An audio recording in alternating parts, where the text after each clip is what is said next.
And we are live. Happy New Year and welcome to season 2 of the Iron Lords podcast, episode number 45. And it's another glorious Sunday, and we are back at the round table on the Lord's Day. We've got a very special guest, PS5 versus Xbox 2, potential Xbox exclusive leaks, Nintendo Switch to GOAT, digital Foundry drama, and possibly our 2018 outlook for each platform to discuss. So we're going to get right into it. I want to introduce a Lord whose meteoric rise on YouTube in such a short period of time is nothing for anyone to be salty about. This Lord constantly provides high quality content, thought-provoking questions to the community, and although his channel may be deemed Xbox-centric, he's always willing to engage in healthy and intellectual debate to make his points known. Introducing the host of the Saltiest podcast and co-host of both X Power and Loot Chest Radio, the Lord of one of the best intro beats on his YouTube channel, a devoted gamer, and reminds everyone to stay salty, my friends. Making his debut in the realm of the Lords, my man, Lord Saltiest Gaming. How you doing, sir? Wow, what an intro. I mean, goodness. The red carpet is rolled. You are in the Oh my God, Lords, dude. baby. That was awesome. I might record that and keep it. Goodness. Much appreciated. Absolute pleasure to have you. How you doing, man? I'm doing good, dude. I'm a little tired because I was up, rocking PUBG with the friends, Got some coffee and I'm ready to roll, man. I'm digging 2018. I think it's going to be a big year for gaming. I love the community and I'm just excited to be on here, guys. I love your content and I love what you guys do. Much appreciated, man. It's an absolute pleasure to have you. Like, I've been following your journey and seeing you doing your thing out there. So we had to get the salty one. Oh yeah. We're gonna have some fun. So of course, my co-host with the co-most, he's starting his new work schedule. He will be joining us in progress. But of course, we got the most technical gaming Lord, the recent birthday boy and the solo gamer who lives for the single player selfish experience. His Switch Online profile was very heavy this week. And that's about it. My man, Lord Sovereign, how are we doing, sir? Doing great, man. Fantastic. Happy New Year, everybody. Hope everybody had a happy and healthy one. Too late for that. Happy New Year. It gets no more of those. We're in the mix now. We're in the business now. Yeah. No doubt. Everyone, you enjoying yourself? You've been having fun out here? Yeah, man. Doing good. I got to hang out with the Lords yesterday, Cognito and Kaibatsu, and shout out to Lord Marlonius for the birthday treat. I appreciate that. So that was cool. Born day. Thank you, sir. No doubt. And of course, the excess gamer. Ooh. The Lord of Combat Sports, who is a man of his convictions and demands nothing less than that premium experience. Ooh. Beloved Lord King, how are we doing, sir? What's going on, people? Oh, listen, guys. I know, the boxing stuff and the UFC stuff. I'm just gonna bring one thing to this year. Then, we're gonna start off fresh next week. Chris Cyborg, you should start fighting men. All right, they should have the crossover fights where you fighting Jose Aldo or these dudes, because I really think you can take these boys. She hit him with those punches that make people defecate upon themselves. I've seen it. I mean, the woman is strong, unbelievable. She's an unbelievable athlete. She's like a once in a lifetime type of generation type of athlete. She's beautiful. God, ooh, I love to watch her fight all the time. Beautiful. Missed you guys. I was chomping at the bit. I was going crazy in the house. We missed you out the Lords, man. Yeah, it felt like years. It felt like years, guys. We missed you guys. This is the round table. This is home. Feels good to be back, and Lord King's in the building. No boxing. I'm surprised. Oh, Well, you know, we have boxing that's coming up. You know, we have boxing that happened. We have a whole bunch of boxing talk that we want to get into. But you know, listen, UFC left a great impression upon me. Chris Cyborg did what she had to do. It was nothing in boxing that looked anything remotely like that. And I'm gonna let her have center stage. You're gonna have a shot. Yeah. I thought that was a great matchup, though. I thought Dana did such a great job. I thought Holly Holmes was gonna, you know, like push the envelope. I thought it was gonna look fantastic. No. No doubt. It looked like a slaughter. And of course, it is Lord Cognito here, spreading the gaming realness on the ILP. Not telling you what you want to hear, but what you need to hear. Feels good to be back, like Lord King said. So before we get into what the Lords are playing, I want to get into Lord Salt, his video game system history, the creation of the Saltiest Gaming YouTube channel, X Power, and of course coming together with some good lords of mine, Lord Brad, All Day Digital, Fonzarelli, and they creating that Loot Chest Radio. So let's start from the very beginning, Lord. So let's start with the video game history. What's your first systems? What got you into gaming? Okay, so I'm pretty old. I'm in my 30s, right? Holla for the overlord. Yeah. Salute that Lord. You're still younger than us, bro. That's right, man. Hair on your chest. So I went over to my grandpa's, and he had an Atari, and I turned that thing on, that beast on, and I was rocking the Pong, you know, with my grandpa back in the day. Nice. And that's when that itch started, you know, the itch for gaming. So then I went from there to, you know, Nintendo, and then Super Nintendo 64. So I was a Nintendo dude. Okay. And, you know, I went up from the 64 to the Xbox original, 360, you know, the Xbox One. So you could see where it's going with that one, right? And then, you know, so I've been in the Xbox ecosystem. I had a lot of friends that had PlayStation, so I'd go over there and play their stuff. So I've dabbled in all realms, but you know, Xbox has been the main place for me, the majority of my gaming. But yeah, so gaming, it's been part of my life, my whole life. You know? Nice. Now, let's get to your beginning of your Xbox series. Now, you had the OG Xbox as well, the Duke. Oh yeah, the big controller. Yeah. Nice. Those are some games you were rocking out on those. I remember going into Best Buy to get that, and Halo was crazy, man. I loved playing Halo on there, and it was mind blowing what you know, what that game was back in the day. You know, if you think about it, it was doing things that we've never seen. You know, absolutely. So, remember the AI? Remember how like smart AI? You throw like a grenade, and you know, so they'd scurry out the way. The little. What blew my mind is when you turn the flashlight on. Oh, yeah. And remember, it was on the black camera buttons, right? Remember? Yeah. The first time you got to the dark, and then you turn the light on the top of your gun. I said, "Oh my God, we're here! We're here! It's lighting. We're here!" Continue, Lord. Continue. Yeah, and I would, you know, Knights of the Old Republic, all that good stuff, you know. So that the original Xbox has, you know, a special place in my heart. It was just, you know, it wasn't the top dog at the time, but it, you know, they were coming out with something new. I don't know why I picked Xbox, but I think it probably was the Halo situation, because I saw that in I love sci-fi. I'm a big Star Wars dude, so nice. Yeah, and I went from that. I'm gonna tell you later on in this segment why you picked Xbox. Shout out to Brad in the chat. He's like, yeah, but we know about that Halo, that Xbox. No doubt. So then you transitioned to the 360 pretty much immediately once they brought that bad boy out.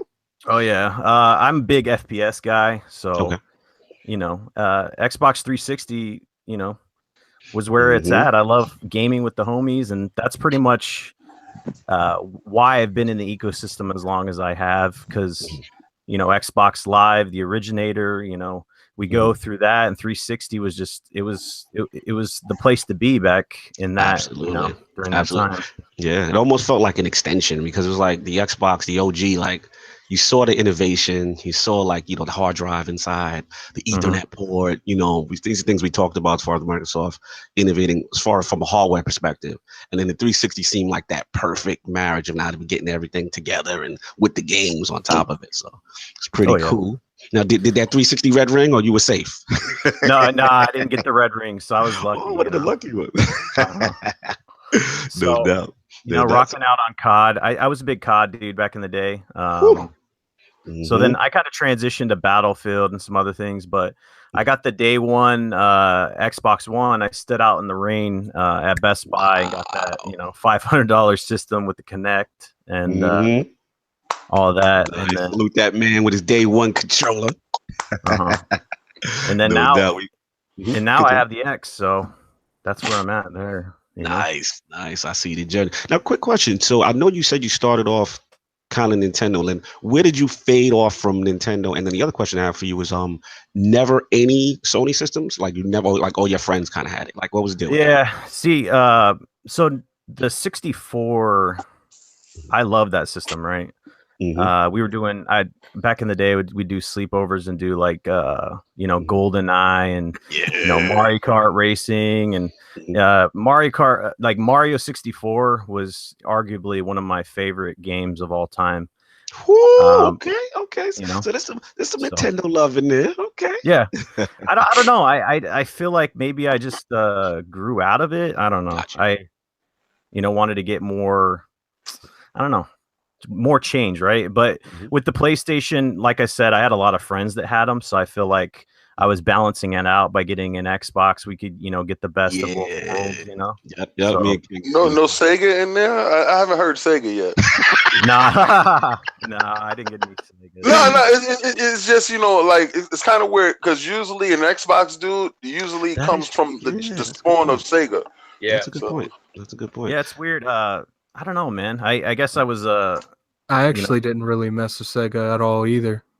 Yeah, this is kind of it's kind of weird, like hearing it because I'm hearing a lot of people saying it, like as far as like you say the 30-year-olds to like 25-year-olds, some of them didn't have a Sega system but are Xbox heads, and I'm like, what's up with that? I think a lot of that has to do is PlayStation 2 was so dominant back then, and yeah. A lot of them may not have had Dreamcast. If you're still in your like mid-30s, you may not have had a Dreamcast. Like I played those consoles, but I never owned one because the PS2 was so dominant and everyone had one. Okay, that's a good point. Welcome, Lord Addict, into the building. Yes, sir. No doubt. So yeah, man. So that's a cool video games history got going on. So then I want to talk about like the creation of the other channel. Like what got you into the YouTube game to create that Saltiest Gaming channel? I've actually told this story before, but it's interesting. My wife actually, so I have a daughter that's 4. She's almost 5. She's autistic. And my wife wanted to create a channel for the adventures that they went on. So she called it Kenzie Adventures. So they do things like, do whatever they do. They bring a camera along, record it, and she had a channel. And she was like, man, you need to get a channel going for gaming because you talk about it all the time. You watch these podcasts and all this other stuff. And I was like, that sounds, I was just dragging my feet, So finally, I did it, I started the channel. And, Got you. I don't know. I had a direction, but I didn't know what I was going to do like most people. And then we had we had a podcast. It was called Dads of Gaming Podcast. It was just okay. Yep, I heard of it. You know the funny thing, Salty? What's up? Like, let's all laugh for the thought of what we first were going to do with our channel. Oh, man. Everyone's going to do it. And then realize that we didn't do nothing like that with our channel. We ended up doing something completely different.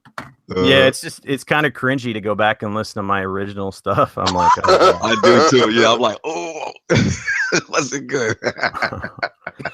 But I started doing the Xbox news because it was like I started the channel in June, and then around that time E3 was coming out, and there's news of the we're talking about the Xbox One X and all this other stuff. There's huge amounts of news going on, so I started doing reaction videos on news, and then I started talking to Jay Fonz in his comment section. Shout out to Lord Fonzarelli. We got to get him on the show. Love his content. And then we became friends. And then he was like, "Man, I love your content."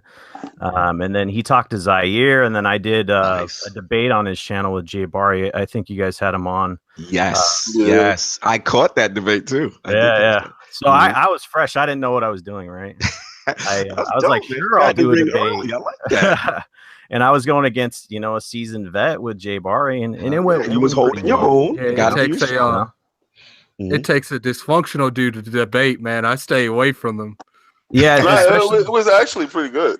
Yeah, no, I'm talking about debating at all. That's just not my forte. Like, no, I feel you. Especially with gaming debates, it's kind of a lose-lose situation because people a lot of it's subjective.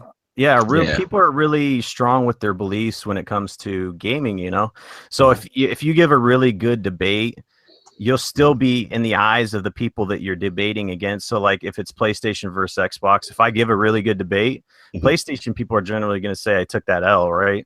So facts. It's so subjective and so I know what you mean. That's a good point. So, I pretty much did that, and then it just from there. I was invited to. We did the Saltiest podcast. We started that off, and then I was invited to do X Power. Then I was invited to be a permanent member there. Nice. And then, Fonz wanted to do Loot Chest Radio. And so then we're doing that. And it's just been crazy, man. Like, I love this community and the growth has been crazy. We hit, 2,000 followers on Twitter and, we're just skyrocketing with, the subs on YouTube. So it's just amazing. It's been an amazing experience. Absolutely. Just to see your rise, man. I remember seeing you start and I'm just like, look at Lord Salt go. He's out here. Streets, man. Now, real quick, I wanted to talk to you about just the whole science behind the name. I think it's hilarious for everyone.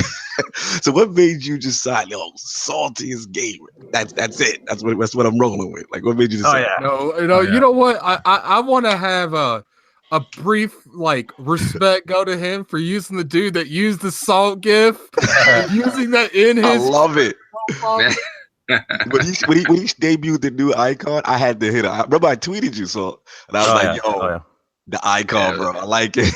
That was gold. Salt Bay gave him gold. So give us the science behind the salt. So shout out to Jay Fonts for the icon because he made that. Like I talked to him and we collabed about it, and he that was his inspiration there. So yeah, that's his work. He's a very artistic guy. He's very talented.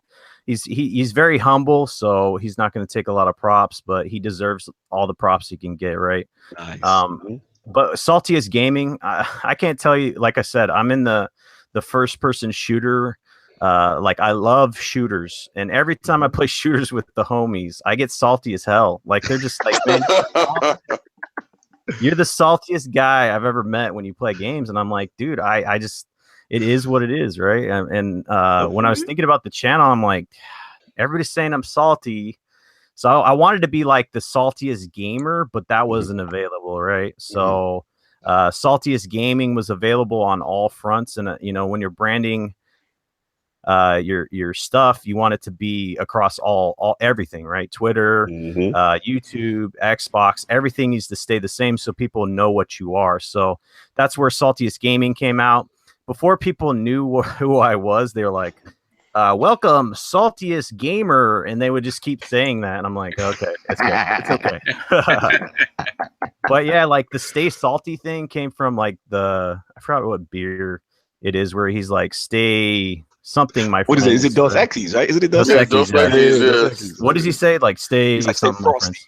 I think something like that. And I was like, why do you say stay salty? Stay salty, my friends, and I just say that now, and it's caught on, and it is stick, man. Yep. Nice. That's what's up, man. Good to see the journey, and we like what you're doing out here. And one last question I have for you is, we've been doing this for all the guests recently. I need Lord Salt your top 5 gaming franchises of all time. Oh man, no particular order, no pressure. Gaming franchises. So even if it's just the game itself. I know you mentioned Halo in there, so I'm assuming Halo's in that. Halo's there. Mario. Okay. Definitely there. Let's see. I'm kind of particular to Doom, man, because of where the roots there. So what else? The Witcher. The Witchers. The Witcher's up there for me, and then one more.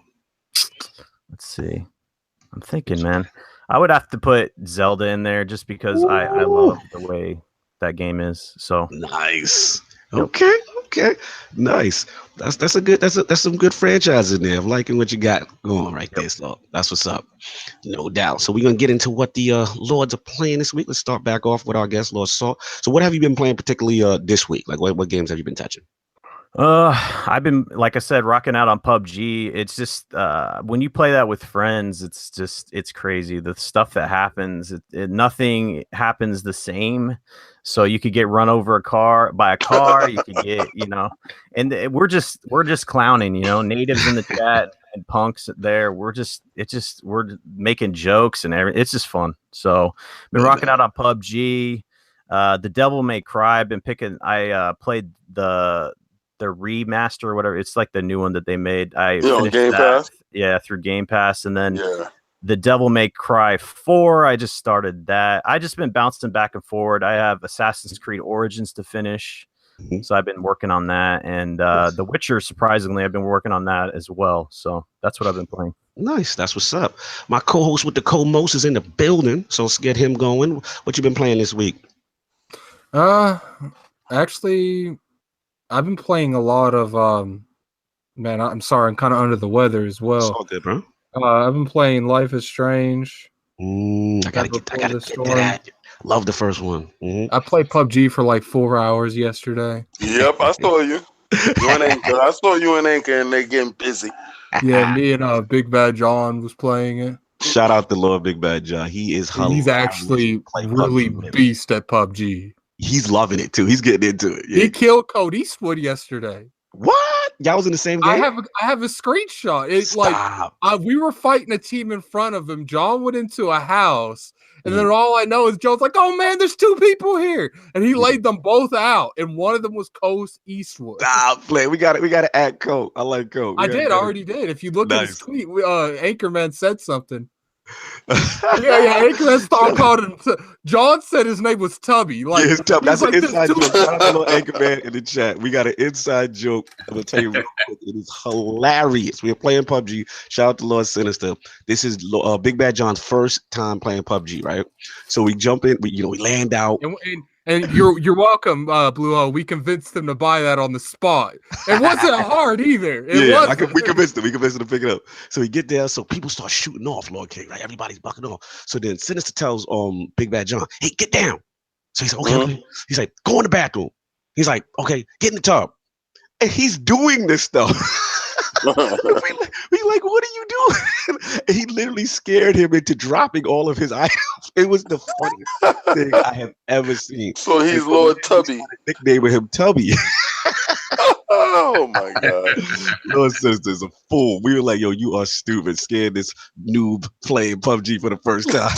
Get in the tub. So that's pretty much been it, Lord, as far as the PUBG and all that. Yeah, that was I mean, I've been playing a lot of PUBG. I really have.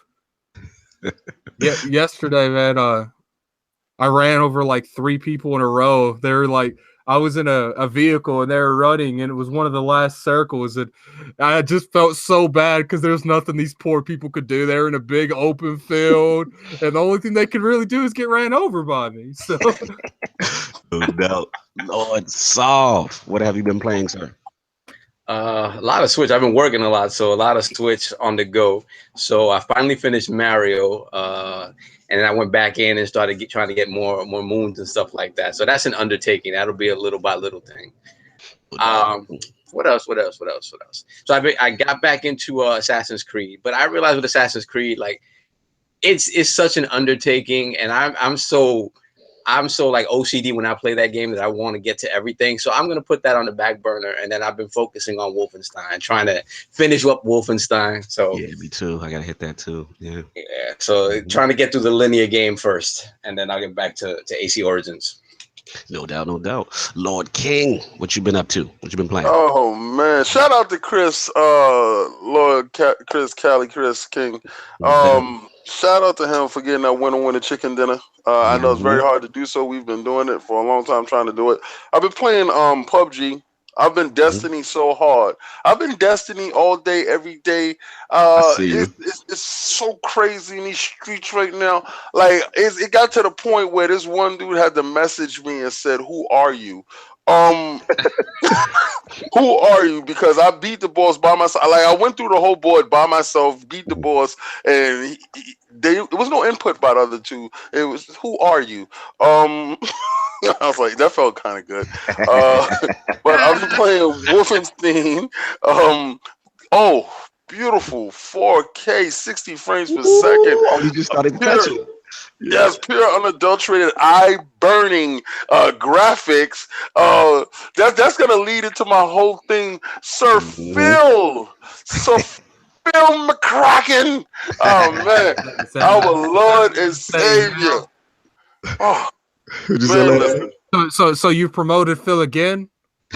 Listen, I'm gonna tell you this, man. I'm never gonna get off that train, and I'm gonna tell you why I won't get off that train.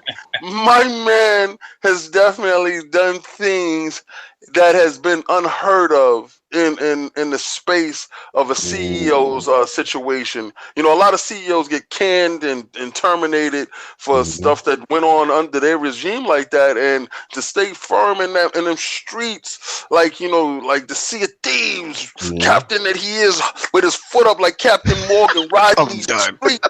I'm telling you, why he's taking us to this year, man. This year is gonna be the thing, baby. 2018 is a big year for Phil. Let's just say PUBG was crazy, right? Let's just take it off this PUBG thing, right? PUBG is crazy, right? You said 2 million in how many days? They're supposed to have an announcement. They're supposed to have an announcement this week about PUBG. There's something they want to brag about or talk about. Xbox. Probably 5 million. It's probably 5 million. You see, his leg is up right now. His leg is up right now because you got people playing. I look at my gamers list, which is like, I don't know, probably 200 strong. Yeah, they're playing PUBG hard, man.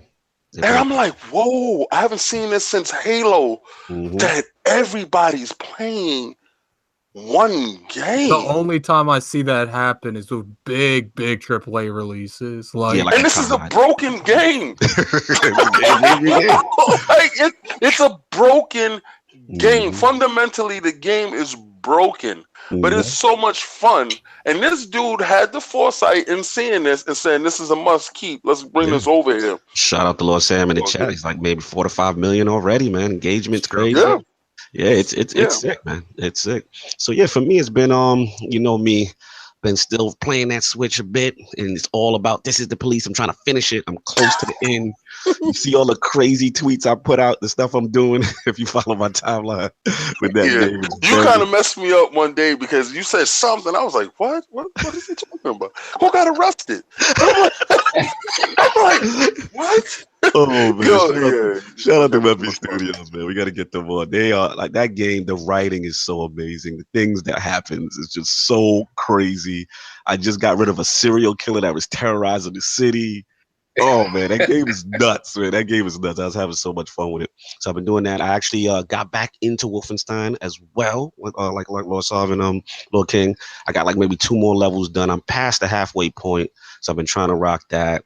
You know, Destiny 2 still been blazing on my solo time as much as I can. As far as the prophecies, getting those done. Those take long, Lord King. I've been trying to yank you in. I don't want to hear nothing. I mean, I try to respect their space. I'm one of those intrusive gamers, man. I'm gonna tell you right now. Like I see you on and I play with you, like I'm intrusive. I'm spamming you with the join when you join me. It was a rough New Year's. I was just getting my little solo game it on for a little bit. He had to shut me down. He shut me down so hard. That's why you go offline and you don't hurt nobody. I know, Lord Saab. I know you recommend that. I'm Lord Saab. It doesn't hurt my feelings though. You know, I love the fact. I'm like, go ahead, don't hurt my feelings. Once you hit me with the stop spamming me, bro. It was just solo time for Lord Cognito. We just need a little solo time. But yeah, shout out first of all. I jumped out my window this week though, because shout out to Lord's Big Bad John Anchorman and Lord Sinister getting me my first chicken dinner. Like it was. You got one? Yo. And I literally killed no one.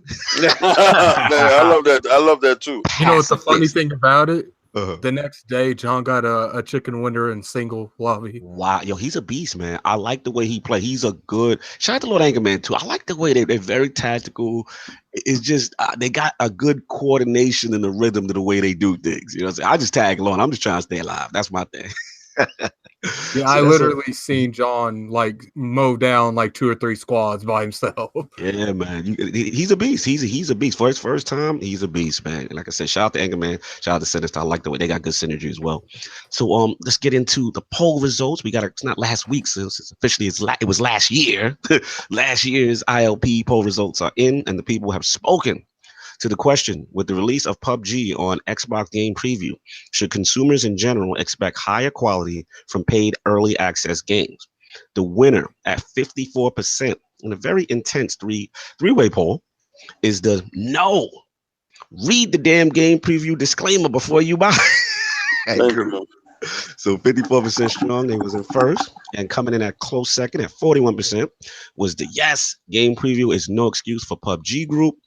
And of course, our shallows were in the building. In third place at 5% was the so what PUBG 1,048 hours with more bragging to come. So shout out to all who participated in last year's poll. So what do the Lords think about this? Let's start with Lord Salt, our guest. What do you think about the whole game preview poll drama? It's interesting that, you know, they were like, read the print or whatever it said. It's game preview is what it is. It's a medium for these developers to, you know, perfect the game before its full release. And I think that, you know, it's a good thing and it could be a bad thing, right? Because it's a good thing because we can, you know, get these games potentially 1 or 2 years early. But at the same time, does it give these developers some room to be lazy? I think there's some potential there. I mean, they could take their time if they're making that money.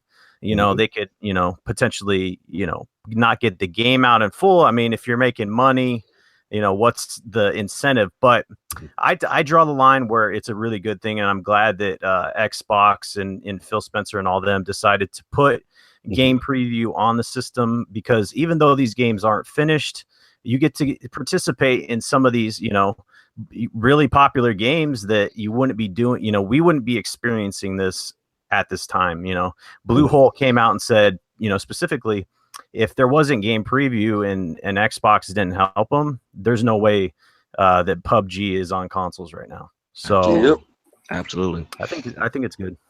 It's like Xbox didn't even really like helping them is like an understatement. Like they literally made the port. Like Microsoft literally went over there with their own engineering team and made the port. That's kind of crazy. Isn't that somebody that's in charge that does that? Oh my God. Here we go. Here we go. The visionary, baby. Be Mike Ybarra. Yo, listen, yo, you know what? And shout out to his team, Mikey Barra, man. He holding it down. Aaron Greenberg, the squad is crazy, man. His team is crazy. His team is like as a squad. It's like Halo team. He's just a squad. King working hard for those fan fest passes, baby. It's not even yo. To be honest with you, to keep it 100 a buck. I just really, when you're gonna understand what I'm talking about. Why? And you're gonna see why. We're gonna get to that point, and then you're gonna be like, "Damn, man, he really loved this dude."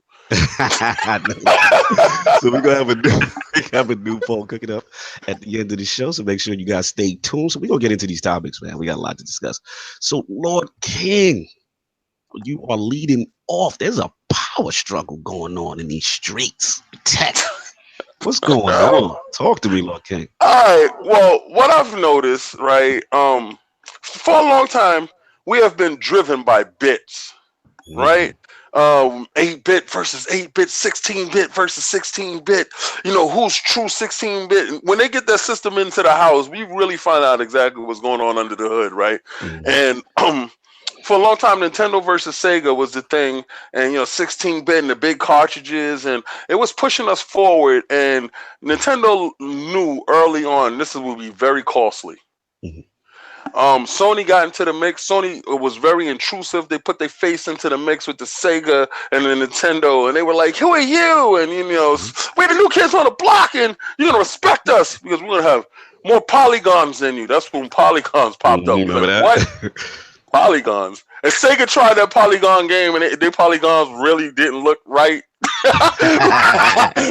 He's like a little rough. Yeah, remember when they got their version of Toshinden and you was like, it just don't look right, though. Stick to your 2D, bruh, your old school self. So we had 3DO, we had people that was trying to get in the mix, and Sony physically forced their way into our hearts. Physically. Shout out to the chat. Blast processing. I'm dying. Continue. Yeah, blast processing was it. Everybody was looking for that new hook. Nintendo knew early on after GameCube, all right, we can't play this game no more. We can't play this arms race no more. So they technically moved themselves to the left, right? And they went to the side and they were doing their own thing. We're going to keep it about the controller because it was always about how you interact with the video game itself, right? And once Sega hit this dead road where they kept trying to arms race and Sony was just like so abusive to Sega, they didn't see it coming and they got, first round KO. Yeah, Dreamcast was a beautiful system. 3DO was too pricey, and we knew EA couldn't hold that that stature. So along comes this Microsoft, and they muddled their way through. They're not who we want them to be. They're not the person that you chose. Now you talking about the first iteration? You talking about the OG? Right, the OG Xbox. They're not the person that you wanted. They're rocky, to be honest with you. To be honest with you, against all odds, they're standing in the mix, and nobody really wants them there because they want Sega there. No, that's facts. Because shout out to Super Deformed Gamecast. I believe they had Seamus Blackley on, and he kind of made it clear, like he was saying that when Xbox got in the game, people laughed at them, like Microsoft's making a system. They're a joke. Yeah, it was a joke. People didn't want Microsoft, and I forgot what guest we had on. Actually, it was Rand. Shout out to Rand. When he was getting in the game, and he actually mentioned that he was a Sony dude, and when he heard that Microsoft was making a system, it was like Microsoft. Like, no, you associated them with Windows. Like, you didn't associate. You didn't want them in your lane. Like, that's a good point. Like, continue. So now we have a system that is looked at as the Sega wannabe. But just doesn't have the IPs that we want them to have. Why can't Microsoft get those IPs that Nintendo has or Sony has? There's always that question, right? Why? But what Microsoft has been driven by is power. It's always been power. It's always been the power to perform. If it had a hard drive in a box, it had an Ethernet port in the back, it always was showing that, look, we can be here, we're different, we have ideas too, we can bring stuff to the forefront too. So those people that didn't like Nintendo or that were Sega heads or didn't like Sony, they went over to Microsoft and they found a home in first-person shooters and teams and groups and stuff, right? So we've always been pushing this envelope with Sony back and forth. Power, power, power. So this generation that came out, the higher ups at Microsoft thought it was a good idea to stick a Kinect in a box and to put us under power with a system that was coming out the same week. Shout out to the Don. All right. And that was a fundamental flaw. Are we going to go to television? Remember that conference? Yes. It was done with that. Remember the NFL took up so much of it, all this other foolishness, media stuff. And to end it off, he told you, if you can't afford our system, we got a system for you. The ultimate disrespect. If you want to be online, if you don't want to be online, we got our own system for you. We got a system for you. So essentially, I don't know, in his head, he thought that, he was the bee's knees. He thought he was it. It was popping. Brother, they don't want you. They never wanted you. They want Sega. To be honest with you, after he said that, I don't even know how Don Matrick found a job after that. He found a job and then he got fired. He got fired from the said job. I don't even know how he found a job going into that. Like, that must be the worst PR I've ever heard. I've ever seen it. I've never seen somebody do that. Yeah. But his team behind them sabotaged him. And I'm talking about like people who like industries that murder, that people get murdered, come up with better PR than that. Like, it's like, that is legitly the worst PR I've ever heard from any industry. It's to tell your consumers to not buy the new stuff, to go buy the old stuff. Like, I remember like it was yesterday. Yeah, Sony capitalized on that. Look at this, right? You have two systems essentially that's pretty much the same systems, and fundamentally there was choices that was made in a higher up situation that allowed one system to be perceived as way more powerful. Correct. Right?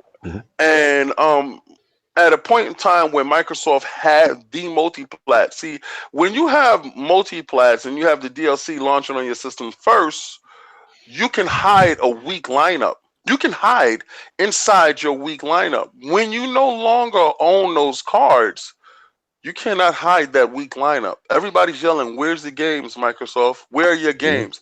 But these are the same 3 games we've been putting out every year. But where are your games, Microsoft? You are not Sega.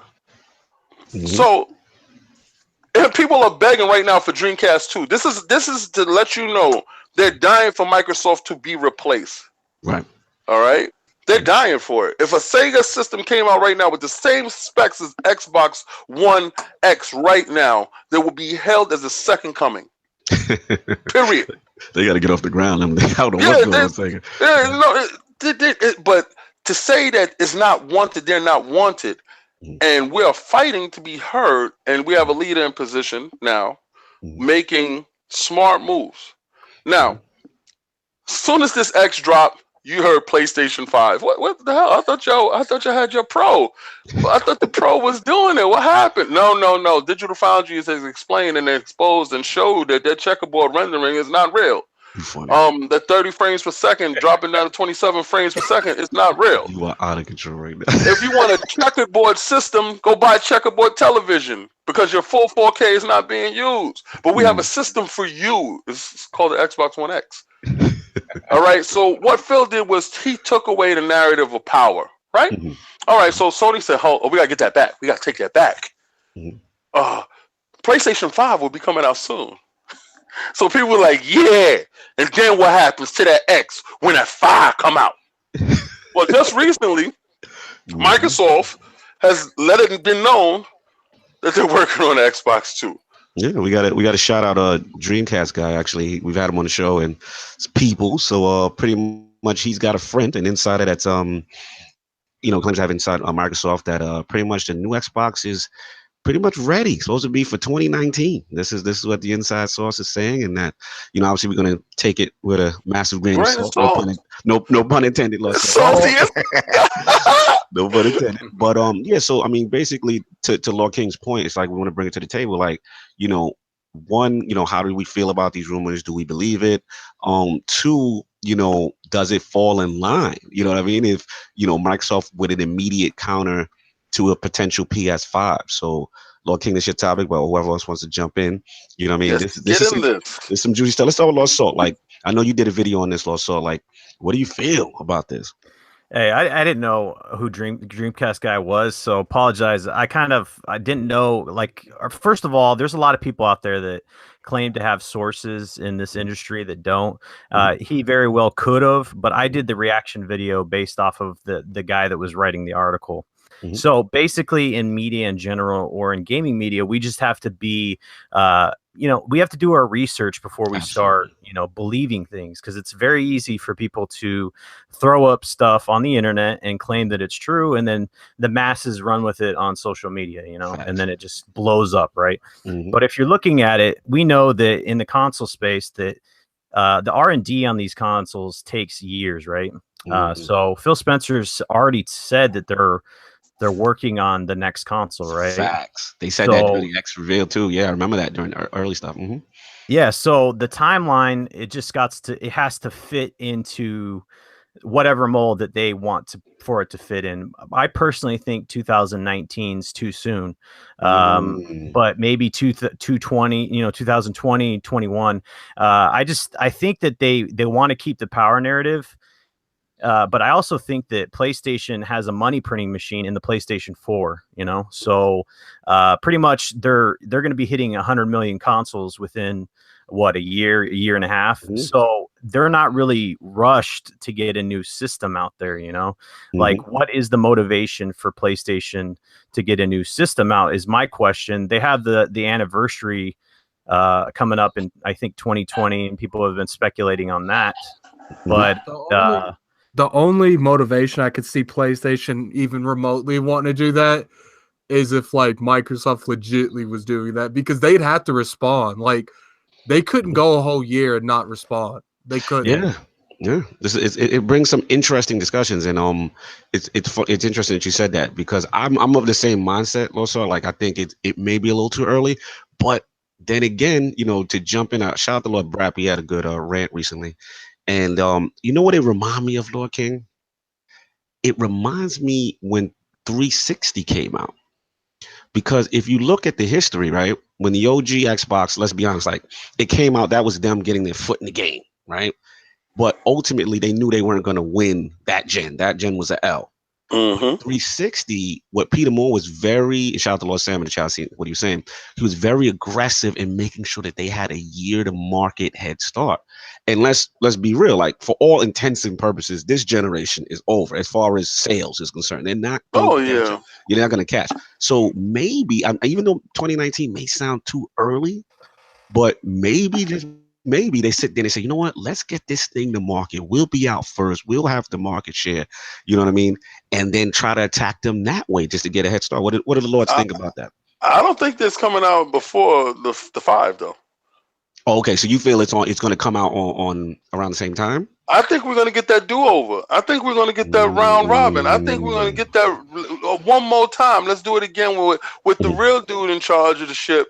We come out a week to week, a date to date, or whatever you want to call it, but he's going to have his guns ready. He's not going to allow them to take the power narrative. I can say it now that I honestly believe that the Xbox 2 will be more powerful than the PlayStation 5. They will not allow them to have any type of edge in any area. Only edge that Sony will have is whatever stock of games that they have from the PlayStation 4 that they will re-enhance and bring them up to from checkerboard to real 4K. Lord Saab, I need you in on this. What are you thinking?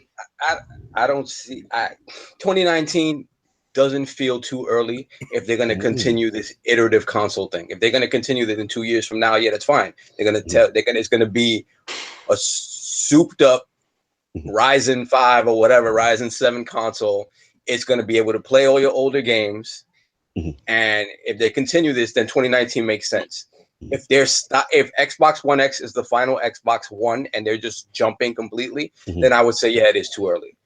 I mean, because the thing is, they've been focusing so much on this ecosystem and trying to unify the ecosystem to then break it.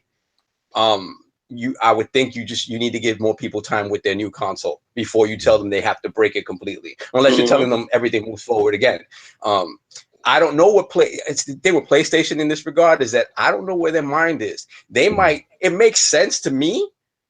To me, the only obvious way to move forward is to continue with this iterative stuff and just keep making more powerful consoles and not put people off from their games. Now they might just not do that to be contrarian to what Xbox is doing.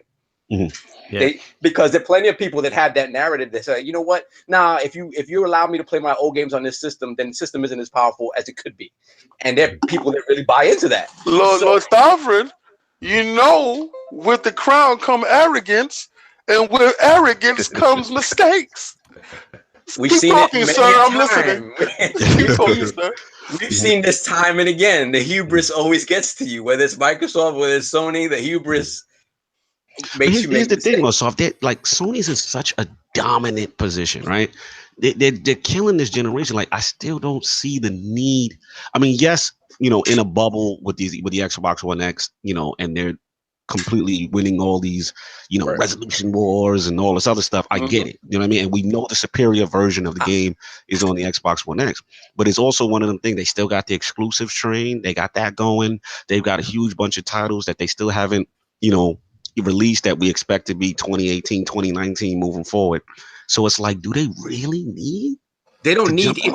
With the exclusives, they don't. And that's the thing. Microsoft has to up their exclusive game considerably to put the pressure on their neck to say, listen, regardless of what exclusives we have, we have to start pushing the power narrative again, because they have enough to combat us, or they have, you know, they may not have as much, but they have enough to combat us. People, if the games are good, that's another thing we have to think about with Sony. Generally, their first party stuff is usually very well received. Very rarely do they have a first party game come out or a second party published game or something like that that is not very well received. Whereas Microsoft's the past couple of years have been sort of middling. Like even their top franchises, the Halo 5s, the Gears of War, you know, that people had issues with. These have to be exemplary titles. If they're not on that same level, then yeah, I don't think they'll feel the need to really push the envelope in terms of power. Because they're gonna have the games. Like real quick, I'm gonna give it to you, Attic. I shout out to Lex Hazard in the chat. He made a point. He's saying that he doesn't feel that Microsoft they can afford it. I don't think they can afford PS5 coming out first. I'm gonna be honest. I'm nervous. I'm a little shook. Yeah, it's a mind share. Like just the Sony train. Like with that coming out first. Yeah, I feel they have to, like you said, like Lord King said, I feel they have to meet them day and day and do like a, 2013/2014 all over again. No, line in the sand. Yeah, or put the line in the sand, or you jump out a year early. Lord Attic, jump in. I want your opinion on this, man. Where you at with all this? No, look, okay. When it comes to the whole, you know, if people think the mid-generation's the only reason, I think if Microsoft might announce it in 2019. Like, I just don't know. But here's the thing, like, I do have, hold up, I'm sick for a second. Okay, now take your time, bro. I know you're not feeling well. Let me jump in real quick. So I was talking to Dealer about this situation in a party chat, and we were talking about the next big jump for consoles is going to be the frame rates. I think that, you know, we're talking about Ryzen and all this other stuff. I don't think the prices of the CPUs are going to be where you need them to be to have the cost of the system be where you need it to be. You know, the Xbox One X was announced at $500 and people lost their mind, right? On that announcement, they're like, oh, that's too much. People aren't going to buy it, you know, but I honestly think that the next big jump, since we're at 4K right now, is going to be that 60 frame target for most games, which is CPU intensive. That requires a better CPU. We can't be running with these Jaguars again. That's what I thought this time, and that the Jaguar was done. It's done. I was disappointed with the Xbox. Remember, Lord King, that's the only. I was like, damn, I was the bottleneck. But continue, Lord Sword. I'll cut you off. I'm sorry. Continue. Yeah, so you look at, I think Microsoft has done, they're thinking about things, right? They're going forward. So this backwards compatibility thing, all the way back to the original Xbox, wasn't by chance, right? They want to cover their basis. They want to say, we got you covered with all your games from the beginning, and you'll be covered going forward. So this mid-gen refresh, I think it was a one-off thing for Microsoft because they were so far behind with the power narrative that they had to do something, you know. They created this powerful system to get in front of the power because it was such a big deal. But I don't see them doing these mid-gen refreshes in the future. That's just my opinion. And they've been asked about the situation because they're like, well, are you going into a cell phone model? Are you going to be pumping out systems every 2 years? And they said, no, we're going to be continuing generations. So I think this the mid-gen refresh was just a one-off thing, but I think the X is powerful enough to compete for a while. But like I said, the next big thing is going to be the CPU, and it's going to be frames per second. So it's all depending on how fast they can get that price point to where they need it. So it's not a fact like they're you know, Sony's going to push a console out. I don't think they push a console out unless they're hitting 60 frames on most games. You want my honest opinion? Go for it. And I really think that this is Microsoft's play right now. I think they realize that the PS4 is not going to slow down in sales. It's not going anywhere in sales. It's just going to keep going up. What's the one way that you slow down a generation of sales? Easy. You start the next one. You start the next one. You can push the reset button. So I think that Microsoft might not necessarily be ready by 2019. Let's be real here. You can make the next generation next year if you put enough money behind it. I feel like they rather take the loss at the start of the generation and perhaps lose the whole generation in terms of hardware sales. They'd have to redo it by software sales and, you know, any kind of promotions they would do. But what would that do? One, it would catch Sony off guard. Because if they had, let's be real here, Sony, they tried that waiting a year thing. It didn't work out for them. If Microsoft announced it's coming out in 2019, because they know that they know more about their competition than, you know, the consumers do. So that's going to make PlayStation have to announce theirs in 2019-ish. And I think they're going to try to offset them. And one thing I think that's really going to help Microsoft next gen is you could play 3 generation of games, and I feel like that's huge. I feel like if Sony doesn't adapt and Sony doesn't do backwards compatible, which, you know, people are like, well, that's what I'm saying. People are like, well, that's just a given. Sony has not a given. One thing to make me think that they want backwards compatibility. They brought Genki. When they brought Genki, they let you know that, listen, you can buy that old stuff. You can stream it. Remember the Gaikai acquisition with the cloud? That was their big thing they were bragging. You're right. You can play PlayStation now anywhere. Get it on your TV. Get it on your cell phone. Get it wherever you want to get it. We got a system for you. They said it. Y'all just didn't hear it. And I saw it. And I was like, damn, that sucks. All in the chat, he's saying that PS4 will be forward compatible with PS5. That's what he's saying. Yeah, stake your life. Their history hasn't shown it. It hasn't shown it. Like I said, if they want to be contrary to what Microsoft is doing, they may just be like, no, that's weakening the system. Like they just changed the narrative around. Same thing with the 4K. When Microsoft said true 4K, they said dynamic 4K, and all of a sudden dynamic. Nobody knew what that meant. So Lord Sovereign, Sony will put it in the box for the first couple of systems, and then the next month you realize that your system don't play it no more. Like the PS3. They had versions of the PS3 that was backwards compatible with the PS2. And then they started recalling the PS3. Yeah, there's actually a lawsuit too, because in that wasn't that one that lost. Yeah, I won $40. Yeah, the one that had Linux, and then they took that away. So right, the original OS allowed you to throw Linux on there, and it had the built-in backwards. It's like, look, this is what I honestly think Microsoft's doing. They want to, you know, as much as I hate to say this next phrase, say it. To take the stuff that King David has been saying, you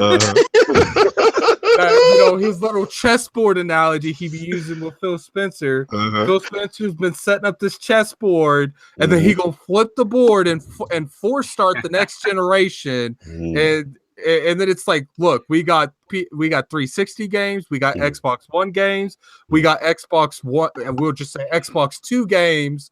We got our opening lineup. We got the entire back generation and the generation before that, and even the generation before that.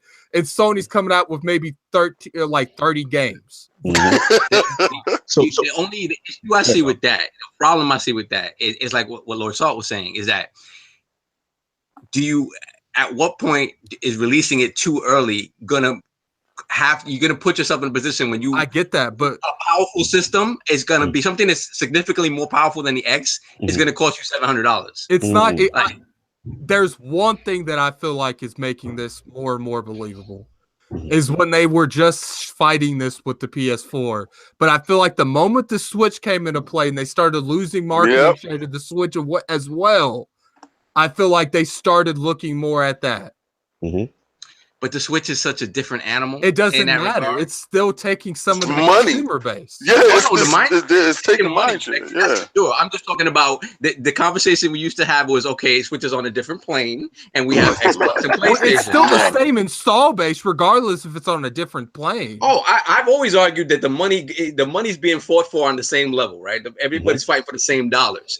But the thing is, when you're comparing the power thing, I don't think I'm not looking at the Switch power. I'm saying generations. Yeah, I never said power at all in that statement. So you're saying that just because the Switch has been as successful as it has, it's saying that what the generation is defined as complemented power to anything I've ever talked about. What I'm saying is that what you're saying is that since the Switch has been able to find its market share and being what it is. It doesn't necessarily like the idea of where the generation starts and stops isn't as important as it was before. Dude, Nintendo can do whatever Nintendo wants to do, and they make Nintendo talk. That's my topic. What Attic is saying is Nintendo is the wild card, and they're the catalyst for what's about to happen. It's like, look, do I think 2019 is too soon? Damn straight.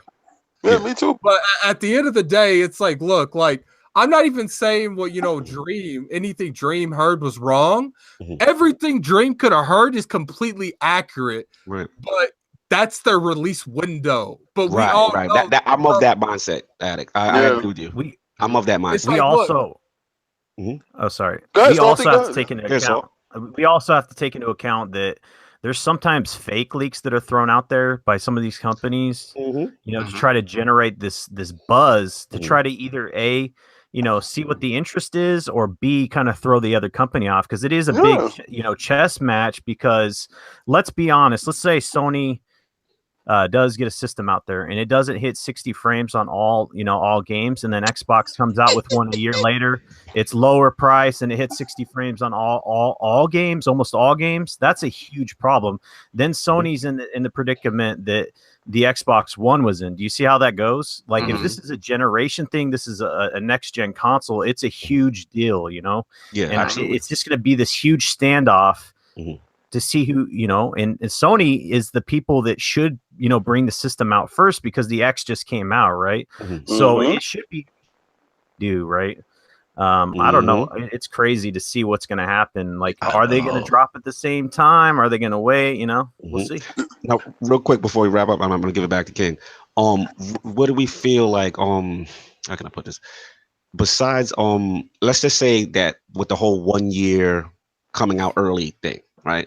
I've seen a lot of arguments of people stating, that could be a big mistake because, look at what happened to the 360 from a hardware, from it being a rush, right? Everybody's like, don't rush the system. Like, do you think that would play a factor into it as to a reason as to not it's for Microsoft definitely not to being do that? rushed. It is definitely being rushed if it comes out in 19. There's no doubt in my mind that won't be rushed. I feel like if anything, we'll get an announcement in 19 and come out in 20. Okay. Yeah. Lord King, your topic. Let's wrap this thing, man. What do you feel is gonna go? I love what the roundtable had to say, and I love what the chat is saying. Anchor, I believe you're wrong, but I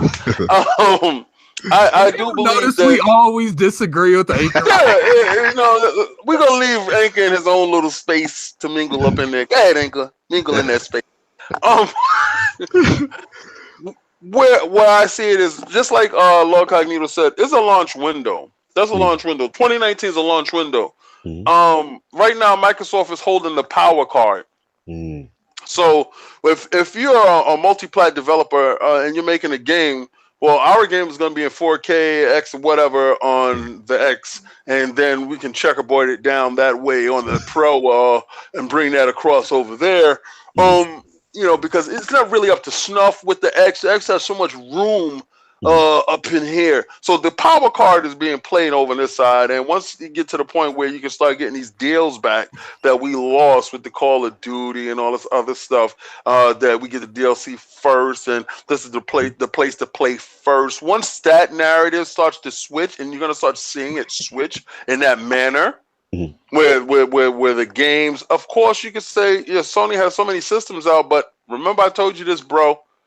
that game sales are not equating hardware sales, and something's up with these numbers.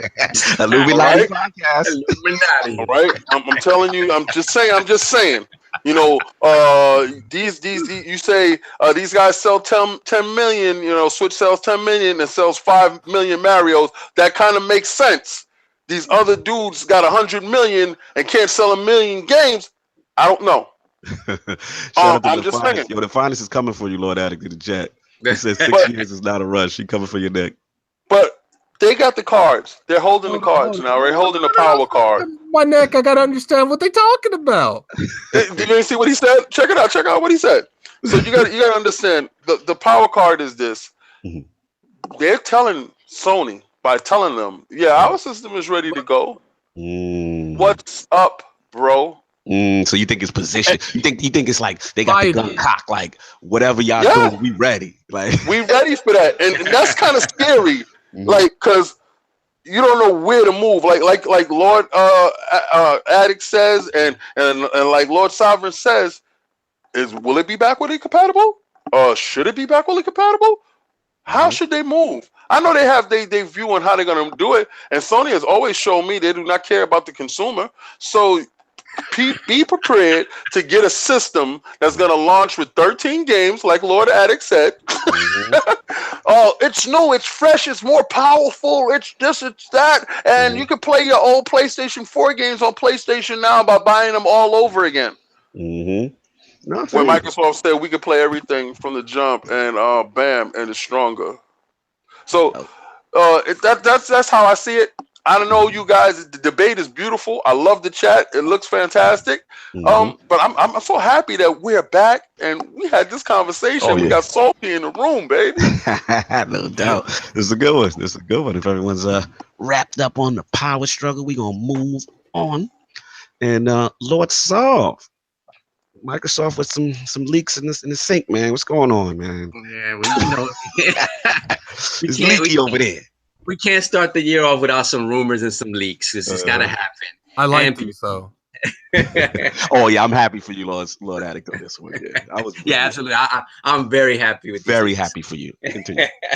So, yeah, I mean, people are really excited to know what Microsoft has in the pipeline for this year, right?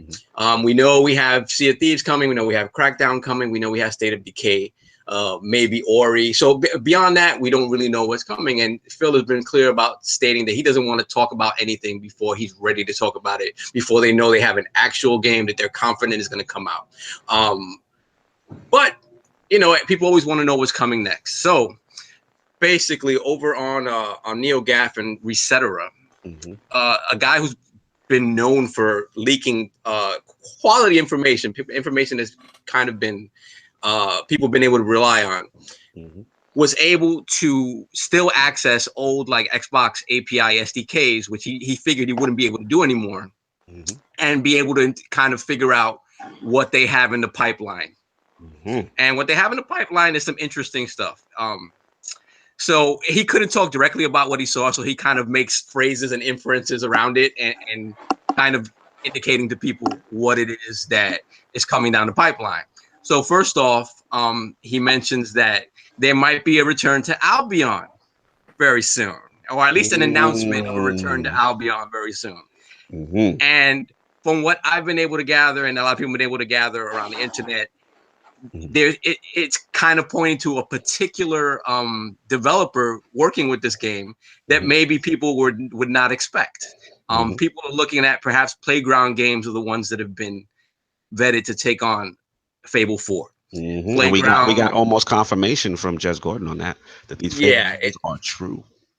Yeah, so they're hopefully working on Playground is fantastic. They've been working on Forza Horizon for years, but they've shown that they are a very competent team.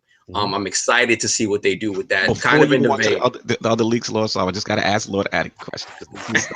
Yeah, what do you think about this? For so long. So I need Lord Addict, like when you heard about Fable, you're so passionate about the series, and now you hear Playground. What do you feel? What was going through your mind with that one? Like what?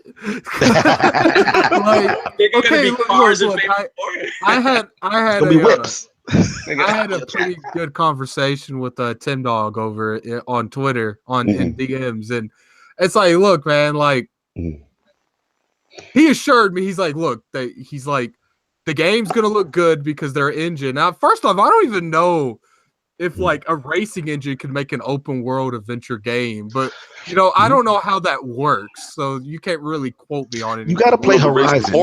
Their engines are great. Like Playground. Well, it's not that. It's just like I don't know if you can use the same engine for two different genre games. Right. I see what you're saying. So you know, one would think you could, but maybe they would have to re-optimize the engine. If it's as flexible as the Unreal Engine, yeah. But the Unreal Engine's like the most used engine because it's flexible like that. I don't know. That and the Cry engine is the. Yeah, I don't know if every engine is available. It can do stuff like that. Yeah, right. Gotcha. All right. I'm not saying the studio. Obviously, Microsoft is not going to let them make the game with only people that know how to make. You know, of course, racing game. You obviously, but again, this is elite.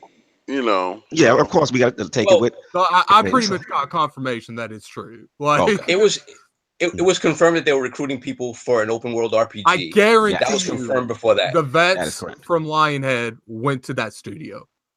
It'll be interesting. Probably to see. Continue Lost Soul with the rest of these leaky leaks.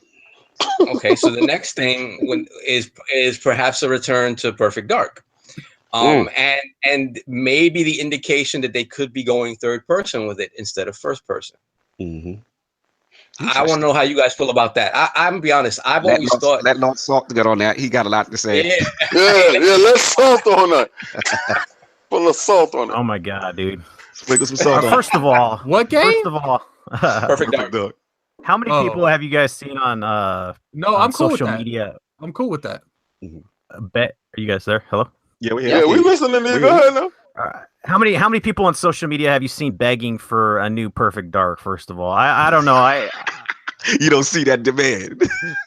You know, the nasty taste that was left in your mouth. I don't think that the man will be out there. But go ahead, Salt. Get it, baby. You know, so the Perfect Dark situation is the one that like makes me kind of salty because I'm like, please, God, make this not be true. I just. No, let this be true because if that's not true, Fable was probably not true. You need it. I think see, because this guy made some predictions, and I think most of them were correct. So, like, he made like the cave one, didn't he? So if it's 75%, I hope the Perfect Dark's in that 25%. Falls in the 25%. That's not real. You want to be that 25%. So I see you. So I don't know, man. It's just not an IP that I think that they should be focusing on. Let's just put it that way, because it just I don't know what they could do with it to make it stand out in the shooter area. You know, like Cypher filter. If they're going third person, they can go Cypher filter type of way, Hitman type of way with it, and do episodic. Complete stealth with it. Yeah, go ahead. So, but getting back to the other topic about having these developers start, different projects, and if you look at Guerrilla Games, like what was their original game that they were working on? It was Killzone. Yep. And that's a shooter. I mean, they went into this open world RPG and they hit it out the park, Facts. So, no, they didn't. Yes, we know Lord King doesn't like Horizon, but a lot of people. I feel like first off, like I played a little Perfect Dark, but like I didn't play like a whole lot of it. It was so long ago, I can't really remember like the game thoroughly. Was that like a stealth shooter? It was no.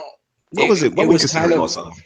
It was like a GoldenEye / James Bond type of thing with a female lead. Yes. GoldenEye engine and the mechanics and improved on them. It was one of the cartridges on the N64 that used the RAM to run better. Yes. The RAM card. So it was just one of those things where it's like it improved upon the GoldenEye formula after people had fallen off of GoldenEye. And when Microsoft acquired Rare, to take that franchise and run with it and blow it up. And then the first effort on the 360 was not what it what people wanted, and it went dormant. It's been dormant for over 10 years. And let it stay dormant, right? You want my honest opinion? Salt does not want this game to exist. You want my honest opinion on that game? Yeah. I think that if they made that a third person, they need to have the people who make Hitman make it. Right. No. There you go. I think if they Aren't blow they out it of up, work? and if they blow it up, no, they're doing Hitman season 2. No. Oh, okay. Leave them doing Hitman. Leave them alone. Leave them alone. Hey, if they do Perfect Dark, they'll be out of work. You get what I'm saying? Salt is going in. Salt is going in. I think the IP has enough name recognition still that if you blow it up and it's brand new, it's nothing. It's not first person. It's third person. Maybe they focus on stealth action. Third person I don't know stealth what action cover shooter. Yeah, with first person elements. Exactly. I mean, not even the first person elements. Maybe you eliminate it completely. No, I mean, people in the face first person. No, if you make it something brand new and you know make it more mature, maybe get away from some of like the more comedic elements of it. It was it had that rare kind of comedy to it. You know what I mean? Like the banjo stuff. And it's like it had that tone to it. Maybe it could be something, but it's to me only if they do that with it. If you give me the same old, I don't think it's worth putting a lot of money into if you just give me the same old. So that's now, my thought on that. Let's go on with the rest of these leaks because we still got some more, right? We got what was it? Age of Empires. What else was on there? Yeah. So with Crackdown, I believe they're trying to work on 4-player co-op, which would be fantastic to me. Like if they really went back to the drawing board with Crackdown and they want to make this title shine on the X, this is the type of stuff that you want to be able to see the game being able to do, running at a great frame rate, looking beautiful. Like so, hopefully, if this game don't come out doing with the multiplayer that they promised, this game might as well not even come out. That's right. They better keep that in the closet. They literally took the limbo. They literally took the limbo and put it to the bottom bar, and they can't raise it anymore. Yeah, I want 4-player co-op. See, that actually got me excited. There was no wiggle room anymore. Like the moment they offered that kind of multiplayer experience, that's the only thing people want now. Facts. Yeah. So we have that. We have an indication that Forza Horizon 4 is going to be in Japan, which is I like that. That's very exciting. Japan has a lot of different ecosystems. That is kind of. Yeah, the funny part about that is like imagine like the irony in that like. It's in Japan where their competitor is. and they can't sell. Like, oh my God. What are like Sony's headquarters there? Like, is it going to be grayed out? Oh my God. How about they don't even go to Japan? Like they shouldn't launch systems there. And I can't be the only one that sees irony in this, okay? It's kind of funny. It is kind of funny. I see pandering. That's all I see. I'm just imagining like the neon lights of Tokyo. Yeah. On a serious Tokyo highway kind of. No, on a serious note, if they made Forza Horizon 4 flashy enough and good enough, I could see a Japanese market picking that up, like just for that one. I can't see it at all. If they do Japan justice, which they do, I mean, these guys, they research extensively. Like, I don't see them messing it up. They literally haven't missed a home run. Like, they literally can have it shipped with Japanese letters and with the whole box art with a Japanese map of and they won't care. And they don't care. They don't want you over there. They want Sega. Yeah. So shout out to B-Money in the chat. He said we could thank Tick for Forza going to Japan. He said he talked to Dan Greenwald extensively about it 3 years ago. So shout out to Cal on that one. You know what I'm saying? Tick team. I love it. I love the backdrop in what you call it in Japan. I think that would be hot, you know, regardless of what. I'm tired of Forza. I don't care. Yes, we know. No, I'm sorry. Horizon, I like. I'm a Horizon. I can't wait for that update next week. Is it next week the update? Yeah, the 15th, so I can finally play that game with 4K textures. Yeah, let me jump later on that. So, yeah, I like what I'm seeing. I mean, I think, you know, obviously this guy's his history has been pretty good from this Clobril. I can't even pronounce his name. He was on recently. Yeah, like, you know, a lot of stuff. I mean, we even said when Lord King, remember when we was at the PC conference and we saw Age of Empires, wasn't it announced there? Yeah. And we were like, yo, that's so stupid. Like, why Microsoft, you know what I mean? Like, didn't announce this for them. Like a lot of stuff that makes sense. That the show, that the PC show is an extension of the Microsoft show. If you put both shows together, you had a complete show. Right. Separately, absolutely, 100% agree. So now it makes sense because maybe from a Microsoft standpoint, they're saying, you know what, let's get our keyboard and mouse support set up, right? Yeah. Before we can get that. We've seen the ball moving on that. So again, a lot of these leaks, I don't want to say it's the gospel, but a lot of it, theoretically, it sounds like it's making sense. Legit, yeah, absolutely. You know, I mean, bringing Age of Empires to the Xbox with keyboard and mouse coming soon. That to me makes perfect sense. Yeah. All right. So the last two big leaks. Oh, I'm sorry. No, continue. No, I'm gonna let you finish off. So the last two big leaks. Well, first of all, there was nothing substantial in terms of Conquer, Banjo, or Crimson Skies for the foreseeable future. There's really nothing that he saw that indicates anything's coming soon. Nothing. No, that's the Mech Assaults. So all he said, and this is how he rephrased. He's like, "Oh, and I'm sure Phil likes mechs." So there's something in the Mech Assault vein coming. I don't know how soon. How maybe it's just an announcement. Sense for Xbox because it takes the hardcore stuff from Mech Warrior and it turns it into an action game that a lot of people could get behind. Mech Warrior is a little more hardcore. Like it doesn't appeal to everybody. Mech Assault is something that plays more like an action game, straight up. So making a Mech Assault with crazy explosions, crazy mechs, that would be fantastic. Like heavy on. Yeah, that'd be dope. And then the last my thing is, okay, Sovereign. I mean, why is it always Microsoft with these leaks? Like, why is it always these dudes? Where's the Sony leaks? Where's the Nintendo? Nintendo never have a leak. If it ain't in the direct, it ain't never been talked about. Why? What's the disloyalty in this company, man? Nintendo locks everybody up in the treehouse, right? So nobody can leave. Everybody lives in the treehouse. Nobody's leaving. But they got fear of higher ups. Why there's no fear in Microsoft? Yeah, I gotta agree with Lord King in this. Like, as much as I love this type of stuff and it's great to talk about it, we bring it to the round table. I'm kind of low key disgusted that it's always Microsoft stuff getting leaked out. What do you feel about that, Lord? So, like, I'm really I like to know, but then part of me is like, don't you feel like the last 2 to 3 E3s we have gotten an idea of what films guys are gonna say before they present? We had the white paper before he walked out on stage. Hey, we did. But not last year at E3. We didn't know anything about last year. I think literally the games that we knew were going to show up. Like anything. That's true.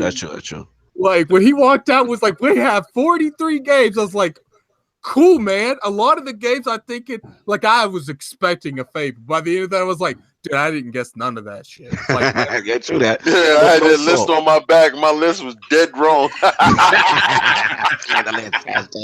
Lord, so what do you feel about Microsoft and these leaks in general? Like how do you feel about that?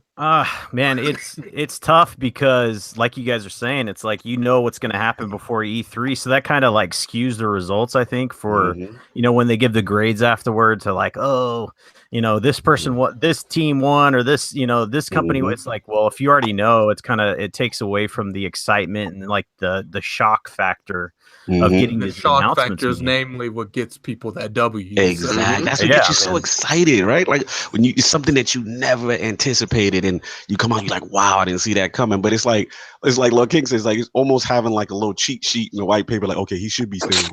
Like they handed out the press conference, like a week before we get there. They already emailed us all the stuff that they're gonna show. What's going on, man? It's like walking into a movie and knowing the end. Yes, good point.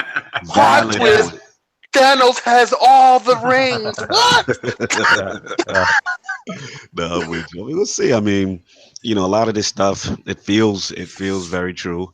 Lord Sav, it's your topic. What do you feel on your own topic? So just really quickly, the last leak that they mentioned.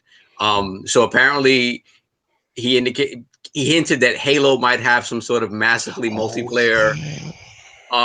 So maybe something in the battle royale vein for Halo coming. I don't know. I gotta tell you. Me and Lord Cognito talked about this. I'm putting this out there. Please do not put that as no little mode on top of my Halo 6. I do not want that. I don't want a mode. I don't want to survive. I don't want none of that. If you want to do the game, you make the game the Halo OTSD 2, where you can drop your little Marines into the field and they can go gather stuff and have it as a combat trainer. I don't care how you do it. Make it its own standalone real game with real shooter mechanics, because that's the problem with PUBG. The shooter mechanics is off. Put real shooter mechanics into this thing here in the Halo universe. I don't care how you do it, but do not add a mode to my Halo. If you think that is going to sell me on purchasing this Halo by you putting in a mode, don't waste your damn time, because I will not purchase this game just because you put a stupid mode in there. Put a mode in there. You don't want your chicken dinners. No, keep that separate out of my goddamn game. Make sure this game plays well. All right, we had a problem with narrative. We didn't have a problem with modes. We had enough modes in there. Do not add no PUBG mode inside my game. Lord Kingdom, let's just say, right? All right. We know this battle royal craze is we got Fortnite in there. You know what I'm saying? I know, Lord King. So you don't want no parts of No, make a game. Make a game. You made a strategy game for the Halo Wars, right? Give them some respect and have OTST have his own little PUBG type of game where it's a little genre thing over there. Do not do that. I swear, do not do that. Do not do that. Because Phil, you know me, you're going to have that conversation. I'm going to hold your hand. I'm going to be firm. And I'm going to tell you, do not put that damn mode in that game. And we'll see where Lord Attic, what do you feel about the possible PUBG style mode for Halo? If I have to agree, make it its own game. I feel you. Thank you. Man, this year, me and this dude this year we're rolling in the same car. Look at us right over there. Making it its own game. Have 100 Royale where thank you. You spawn like the majority of them are ODST and it picks random people to be Spartans and stuff. Yep. I'm down with that. I will say this, look, it does seem weird to put that type of mode in Halo. Or if by the time we get to this talking about Halo 6, maybe they can handle like 100 versus 100, where you have 100 Covenant soldiers versus 100. But that would be insane. Last one surviving. Some truth though, because didn't Halo 5, what is it? Didn't it have Warzone where they were experimenting with like keep with that joint? Yeah, that was fun. Yeah, Warzone was fun. Keep that.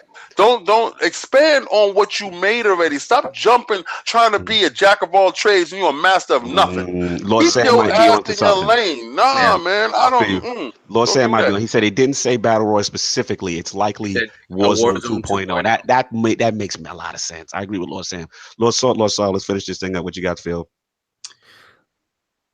Go ahead. Go ahead. Okay.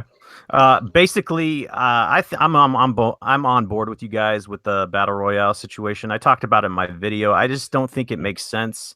The multiplayer is doing very well over there with Halo 5. So if they are going to do something like this, make it standalone.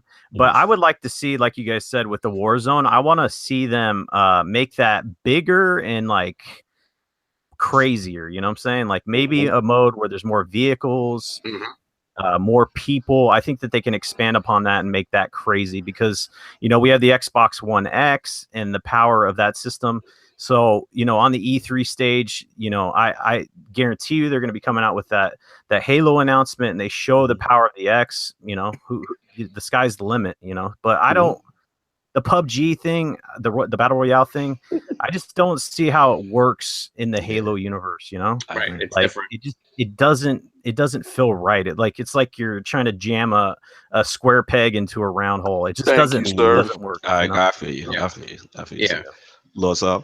I definitely agree. I think it's Warzone 2.0, and I think just they're going to utilize the power of the X to really show, you can have 100 people running around, and like you said, like more vehicles, weapons, like aerial combat, ground combat. Like they just want it to be a true Warzone and feel like it, and very chaotic all over the place. So in the chat, he's saying maybe 20 versus 20. That would be kind of lit. That'd be crazy. Some AI involved and all that constant. Because they did say, the leak said, what, consistent connections, right? Something to that. Yeah. I so I hope it's something like that. I don't want them doing some Me Too thing. They need to just expand on what they've been doing. Funny, y'all don't want these chicken dinners. No, nobody wants that. Do not start shoehorning it and everything. Then you're gonna start having Forza, having PUBG mode. Don't you do this? I don't want anybody else doing PUBG unless they're doing it better than PUBG. Like I just. So overall, I say I agree about the leaks that it's always Microsoft leaks that are coming out, but I think for where the fan base is, they like to know these things to have an idea that Microsoft is listening to them and there's stuff coming. Now, my only question is, how close is this? How confident are they in even mentioning this stuff and announcing it this year? Because this is information that's been gleaned, so it's no guarantee that there's an announcement coming this year. So we may be expecting all this stuff and then be disappointed when we don't hear about it because it's not far enough along. So who knows? Like I just like to know that they're working on stuff that we've been asking for. Yeah. And hopefully some of this stuff is closer than we think it is. So. Yeah, man. Great topic, Lord Solve. That was real fun. I mean, leaks are interesting, but at the same time, it's like, you know what? If not in my boat. I don't want no leaks in my boat. Lord King is not about these leaks. I feel you, man. No, man. Somebody got to shut up. They got to catch that dude and torture him and make him an example. Like all the way live. Like, and how they not monitoring these? Anyway, but he needs to be captured and tortured and made an example that this is what happens around these parts. Because I'm gonna tell you right now, somebody lost a finger over at Sony. No more leak. Nintendo, they know that you got to do the Harry Carry over there, so they know for sure we're not leaking at all. Come on, man, we got to do something. Somebody got to get beat up. Yeah, man. So that's what we got on these leaks, and if everyone's done, we're gonna move on. I want to talk about, it's my topic now. So I want to talk about the US GOAT, the Nintendo Switch. Oh now, God, the US's all-time fastest selling console through 10 months. The Nintendo Switch has sold 4.8 million. You know something? I'm sorry for jumping in the middle of your monologue. I was so dreading this.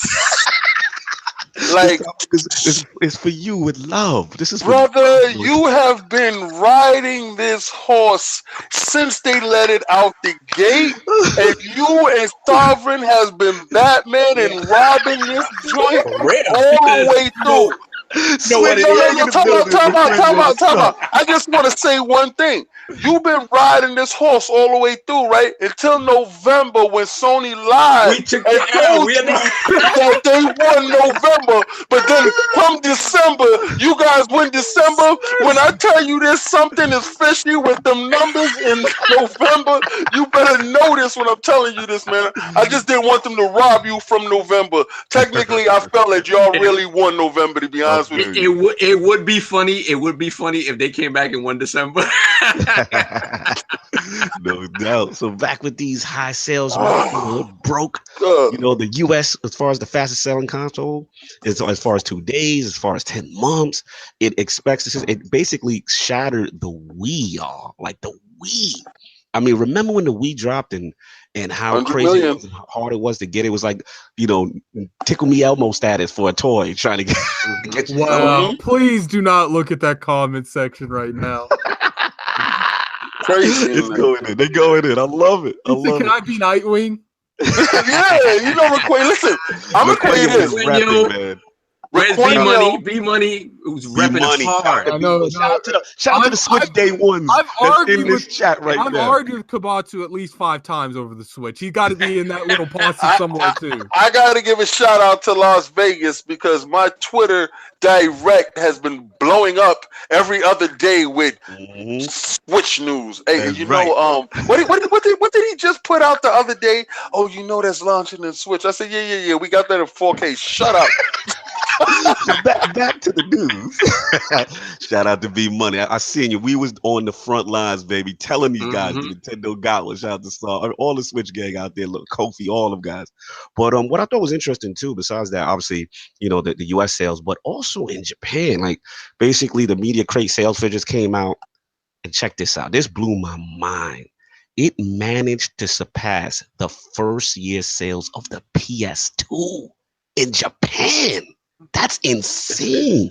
So basically, I think it was like, what, 23 million for Japan during its lifetime. But I believe the PS2 also, where the parallel is so great, is that the PS2 also launched in March back in that day.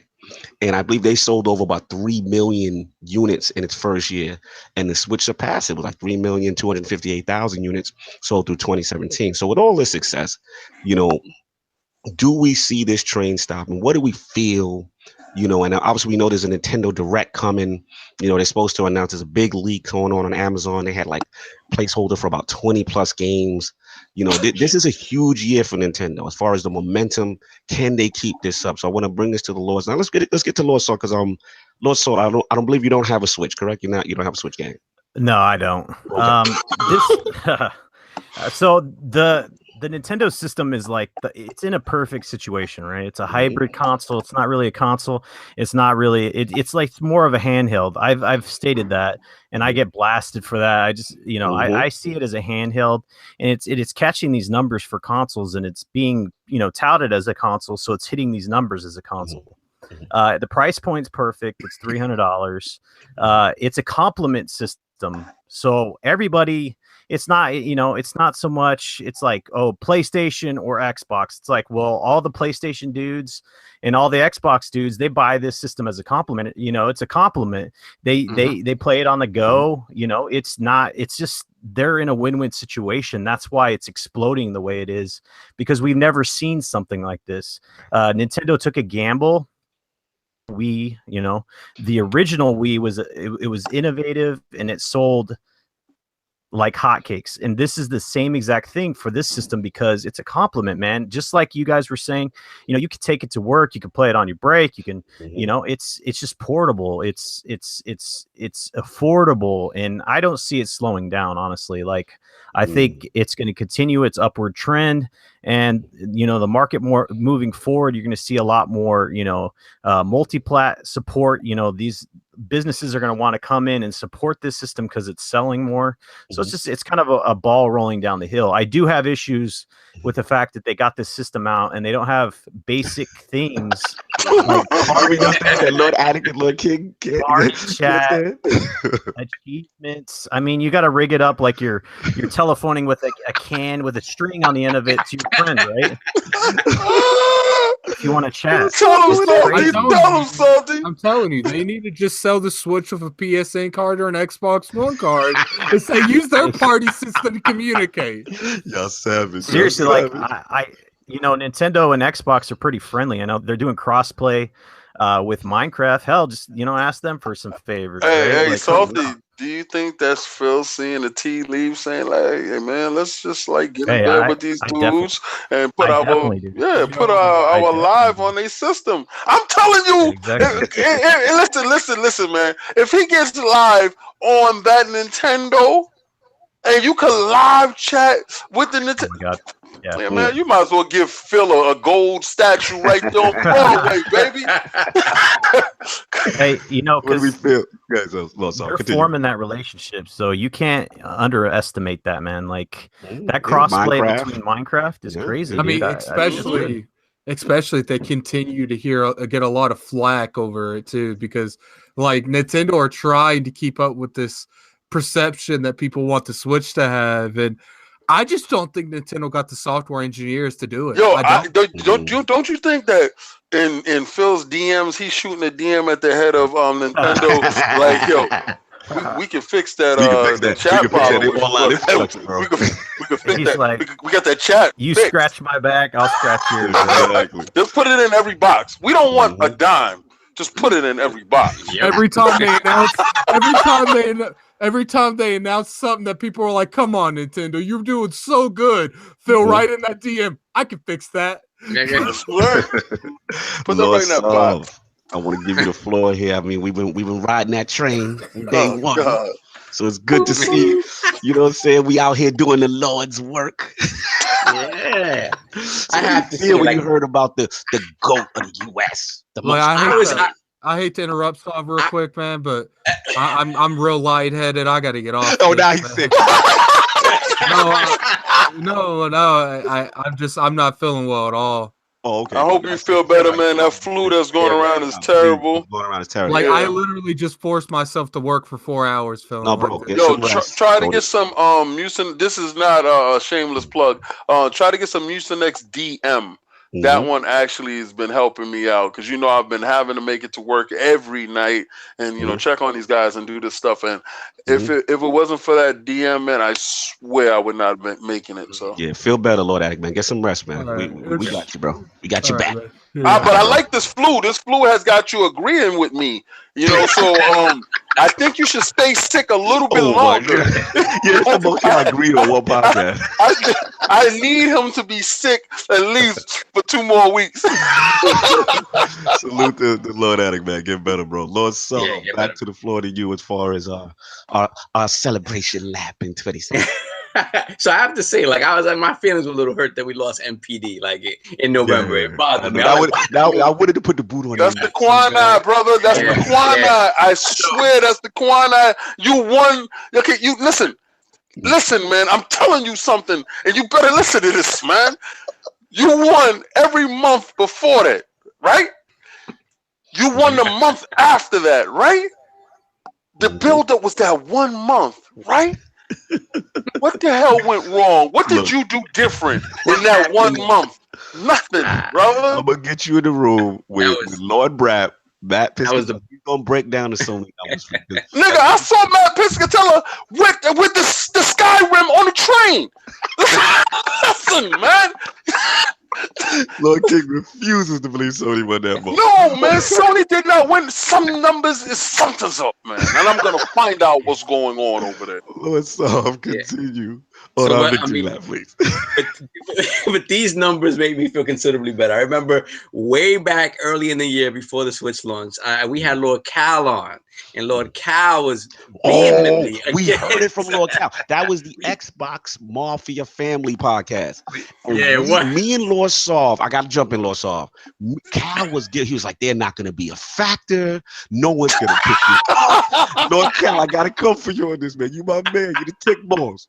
But me and Saul was riding. Everybody look it up. You go to ILP archives. I believe it's the ILP E3 prediction show with Microsoft. We had Lord Cal, we had Lord Tim Dog on the show, and we were calling it then. So back even when B Money was called, we was calling it. And we were like, yo, Microsoft better stop playing around because Nintendo's coming around the back door.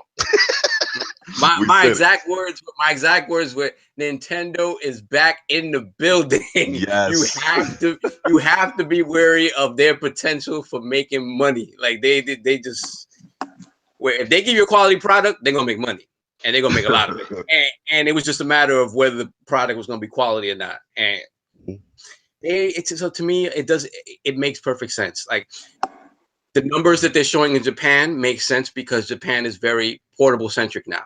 They would not have fallen in line for a true home console again. Yeah, you would not see these numbers if the Switch was not a hybrid console. I agree. B Money. I don't hate the Switch, bro. I love the Switch. I have a Switch. I have all the games for the Switch, or all the games that's relevant, except for that shovelware. No, he's talking about Cal. He's talking. Oh, okay, okay. All right, because I really love the Switch. You can't be sick and then in the chat hating on our Smith victory lap. Put some Vicks on your neck and stop hating on our victory lap. Continue, yo, he didn't want to hear it because your victory lap was making him sick. That Switch made him dizzy. That's what made him dizzy. The Switch numbers. He can't be in there. He can't. That's a bad look. That's a bad look at it. Oh my God. The power of Nintendo, man. When Nintendo has a quality product, they know they know how to make money off of it. Despite still making mistakes that we look at like, huh?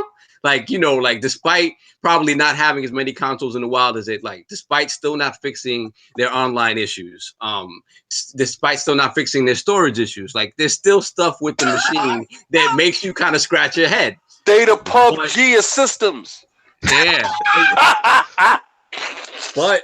But that portability, it allows them to be in the conversation without being in the conversation. Yeah, it's nobody's looking at it as, oh, this is a 3-tiered thing now. Whereas before, when they looked at it and they all had to compete on the same level, Nintendo could just not compete anymore. Once after the GameCube, it was obvious that the market could not withstand 3 pure home consoles. It wasn't going to happen because Nintendo's first party output was never going to be enough to sustain a home console on its own without true third-party support. So this is something I hope they see this and realize that this should be the way they operate moving forward. I don't want to see the next system after Switch. No, literally, I feel this is the form factor. I'm glad you said that. This is the form factor they need to keep. They're not going to do that. Yep. They don't need to do out the box again. Come on, you know it's you know it already. So stop it. I'm gonna tell you right now. So stop it. You know it already. All right. So they're gonna come out with a triangle system. The next system is gonna be a triangle. You can dream all you like. The next system is gonna be a triangle system with a circle controller. So just you know what? Though? I've said it before. History is right. I mean, Nintendo is right. I've said it. I'm not confident in their ability to get out of their own way and see where the way forward is. They've always said they consider themselves tinkerers and toy makers before anything else. Yeah, sometimes it's fake creativity for no reason. Sometimes. Listen. They want to make that system that failed, that what was it, the 3D system, the Virtual Boy. They want to make that a thing. So soon you're gonna be able to plug yourself into your system. Shout out to Megatron Lexa because they said the Switch XL, the true 4K handheld, coming soon. I will say this: I think we'll get a revision. I agree with B Money's on it. I think we're gonna get a 2.0. Yeah, I think. Well, I mean, all I got to do is to do the Tegra 2 system chipset inside the system. It's really not too hard. It's just the Tegra 2 system. The chipset. They made NVIDIA, so NVIDIA has all the incentive in the world to say, let's re-up Tegra 2, more power. Please keep the same form factor, and they can rock for enough 5 joints with that. You know what I mean? Salty. I got a question for you. Being that that you were on, and I mean, everybody here, be honest with you. Do you think, this is just throwing it out there. Do you think with the GPUs, knowing that NVIDIA's 1080s and 1080 Ti's and everything like that has won the GPU wars in this generation, do you think to get an edge in power, Sony goes that route? Just throwing it out there, just a question. On the GPU itself, that's it. Honestly, I don't know, man. I think they might, but like I said, I think the focus will be CPU on the next system. So they might go that route. Plus, the upgrade to the Ryzen. So to the Ryzen, yeah, we all figured that the Ryzen will be the next iteration of the CPUs for everybody. With the Switch upgrades, do you guys think it's going to be a straight upgrade to the the tablet, or are they going to try to update that dock system? Like, where do you see the upgrades coming in? I think the dock system has to be smaller because they've already seen third parties be able to do it. I don't see why you're going to give me another bulky dock that I can't see the screen, and it just doesn't make any sense. So hopefully they've taken that into account, and I certainly hope something smaller, more portable, and the machine is more powerful. And use the fact that the machine, you have these, the interchangeable Wiimotes and stuff like that. Like you could improve upon aspects of the machine while still keeping the core of the machine. And so, to me, they got the formula, man. They got the form factor down. I think beautiful tech. I think they can do the upgraded system like the XL. And give you like that little booster chip inside the back for the boost for certain games, like they've been doing with the 3DS and the 3DX. You know, like with this little if you use amiibos with the 3DS, certain ones weren't able to use amiibos, so you had to get this reader, this NFC reader, separately. So they could have that, like if you don't have that upgraded system, that you can use this chipset inside of it or whatever, some little extra, Interesting, man. And just real quick before we finish up the Switch, we got a big January Direct coming. So just obviously Amazon, they had leaked all these placeholder of these games. What are we expecting? What do you think they need to do to continue that momentum from the title standpoint? Like, what do you feel? Lord, let me go with Lord King, because I know you're kind of cool on them. What would get you excited? I'm actually pretty excited with what their lineup is going to be in the coming futures of the F-Zeros and stuff like that. In the chat. I'm done. Continue. Yeah. So you never know. You might get a chicken dinner on that system. It's not saying that you can't do it. Just put it on a low spec PC. But just you got to refine it completely. Make it sell shit. Yeah, exactly. Whatever. Make it Fortnite. Hello. My thing is, they have enough IPs to keep me interested all the way through. They kept me very enthused this year with arguably games of the year for me.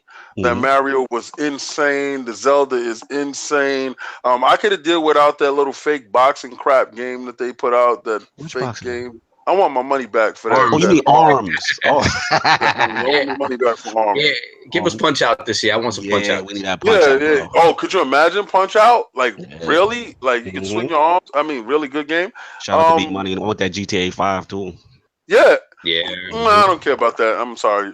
Just for the numbers, because we know what you. No, yeah, for your guys. Yeah, for you guys. I do not care about that. If I don't got it on my X, for a fact I'm not buying it on that thing. So.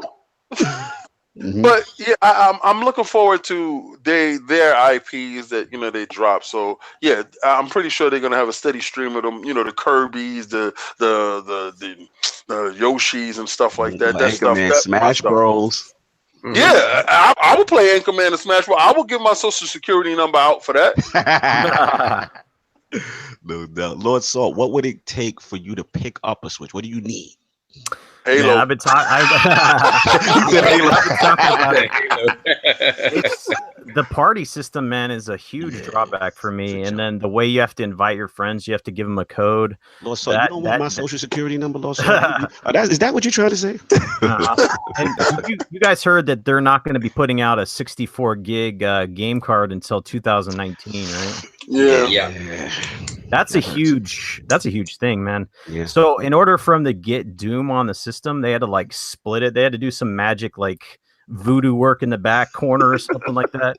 Get half on, ship it in 2 parts. The campaign was on the game card and multiplayer was a separate download. I think that's going to be an issue because they're getting more third-party support, but man, that's a huge drawback, So, I want to see more third-party support, but I think they'll try to come up with some resolutions for this. But they have one of the other things that I have a gripe with is them coming out with these mini systems, like the NES and the Super Nintendo, and they're going to be coming out with 4. I love those.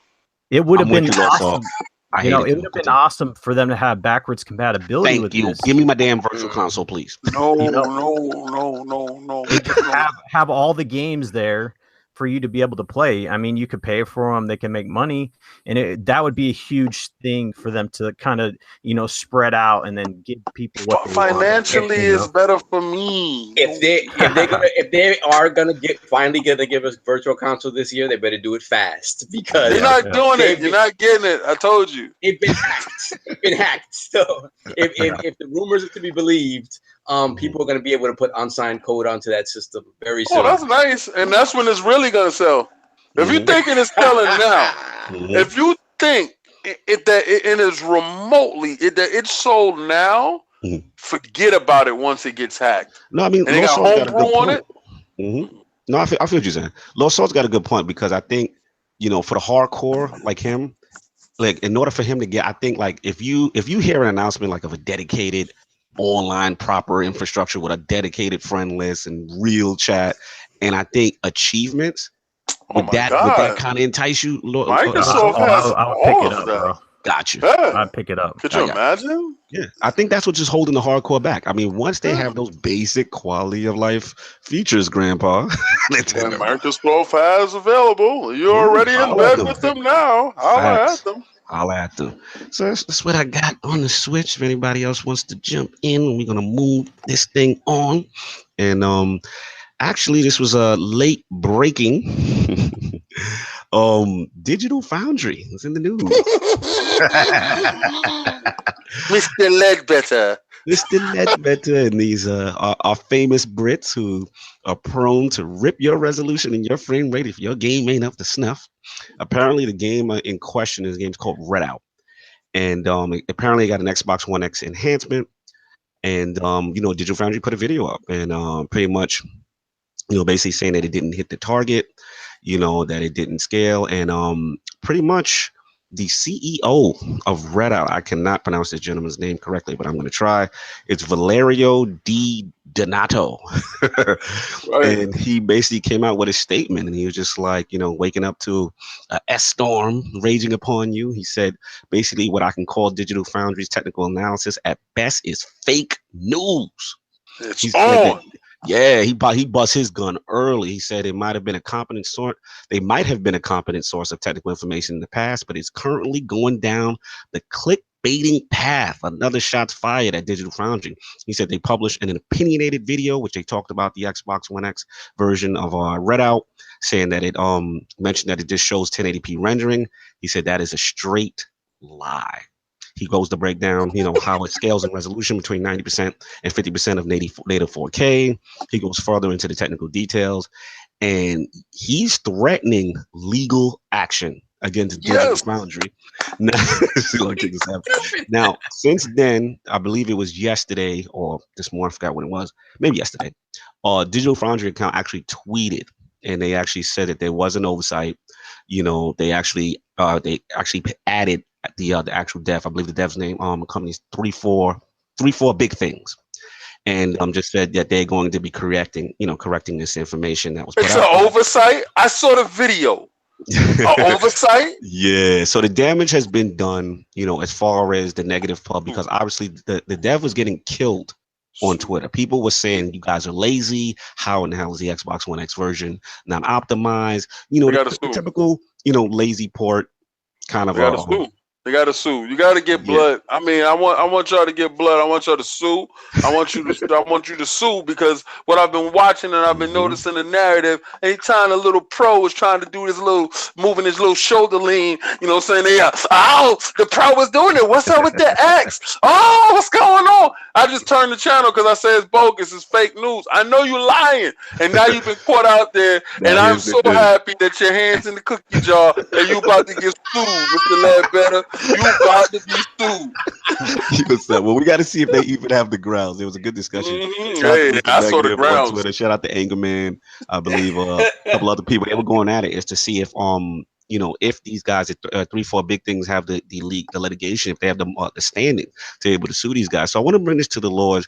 First, we do know the importance of Digital Foundry and how their reporting is very integral to a title.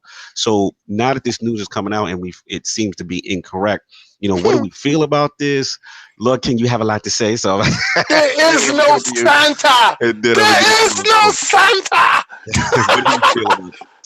We sat here, we was believing these dudes. We believe wholeheartedly, because Digital Foundry. Hey, tune into Digital Foundry, because Digital Foundry told the truth, and we sat there and we had to eat that. Oh well, Digital Foundry said it. It's the truth. It's the truth, Digital Foundry. And you know what I love? I love the fact that Phil went over to these dudes and he set these dudes up. He put them on the pedestal because he knew behind the lines they lying. So we're gonna put the target on their back. Oh my God! So this is Phil's master plan. So listen. He's the overseer. Whoa. So the little hand is behind their back. They're little muñecos, they're little puppets, right? They're sitting there and they got fed the bad biscuit. They took the bait. And they ran out there. It was like, listen, the pro. I could not believe. I was disgusted too, because I wanted to see see that game. It kind of hurt my heart. It hurt my heart. So to wake up and the tweet, okay, it was the tweets that I woke up to, and it was the DMs from Lord Cognito. Lord Cognito blew my phone up. He said they've been busted. And he put, see, we got this little thing called the quinine, right? So he put the little quinine.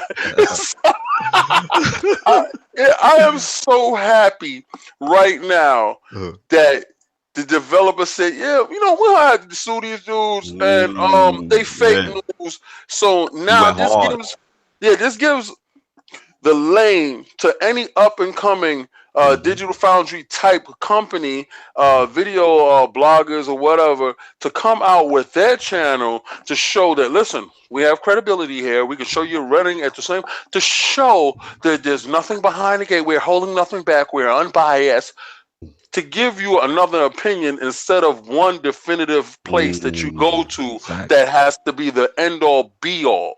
So this allows the lane to open up for more people to come in and to give you their opinions or their facts. No doubt, no doubt. Lord Salt, I need your opinion on this. Ever since this news broke with Digital Foundry, possible lawsuit, and Redout. Man, I've seen people with torches and they want blood on social media, man. I don't know, I don't know how Digital Foundry got to this point. We all know their rise, right? They become the end all be all for analysis on games, and it's gotten to the point where when the X was coming out, they were looking at the X first.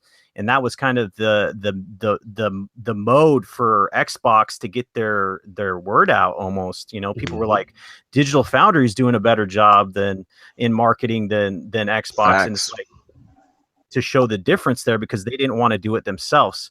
But the problem that I have is they're a YouTube channel, you know, they want to make money. It's like they talked about how they're turning it into clickbait. It's like, yeah, they're clickbaiting people because they want to make money. So when this happens and they get exposed for making a mistake, because it's not the first time that they have made a mistake, they've had to, you know, retract some situations. Yes. Then people start questioning your credibility as a source.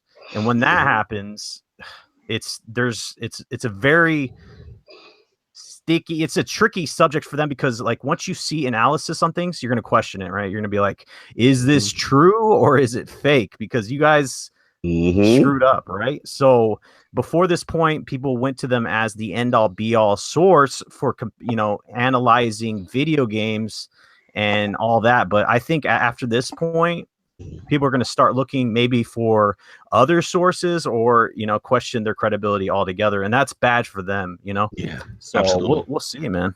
Now, let me ask you this. You made a good point, Lord Salt, in reference to like the clickbait stuff. And I always felt this in the back of my mind. I mean, it goes down to, wait till we get to the poll later, but it's like, it goes down to like what drives traffic. And they have their finger on the pulse of what's going on with the console wars, right? They have their finger on the pulse of what fanboys care about. People want to tune into that video and see what version is running better, who has the better frame rate, who has the better resolution. And that's a point of contention, and that drives traffic. So when you have that platform, you got to be careful, man. Like your I's got to be dotted, your T's got to be crossed. You know, like shout out to Irrelevant Native in the chat. Controversy drives traffic, and they're guilty of that to some respect. We have to put that on them a little bit, you know. Yeah, because let's be honest. You know, PlayStation has the player base, right? They're over 70 million. The Xbox One X is a more powerful system in every way, right?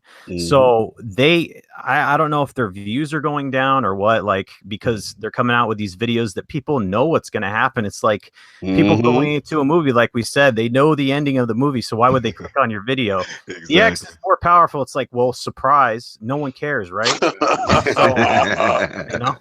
So it's like, I think they're just kind of fishing for that clickbait narrative. It's like, oh shit, we're catching the X in this one game that it sucks at, and then it wasn't true, right?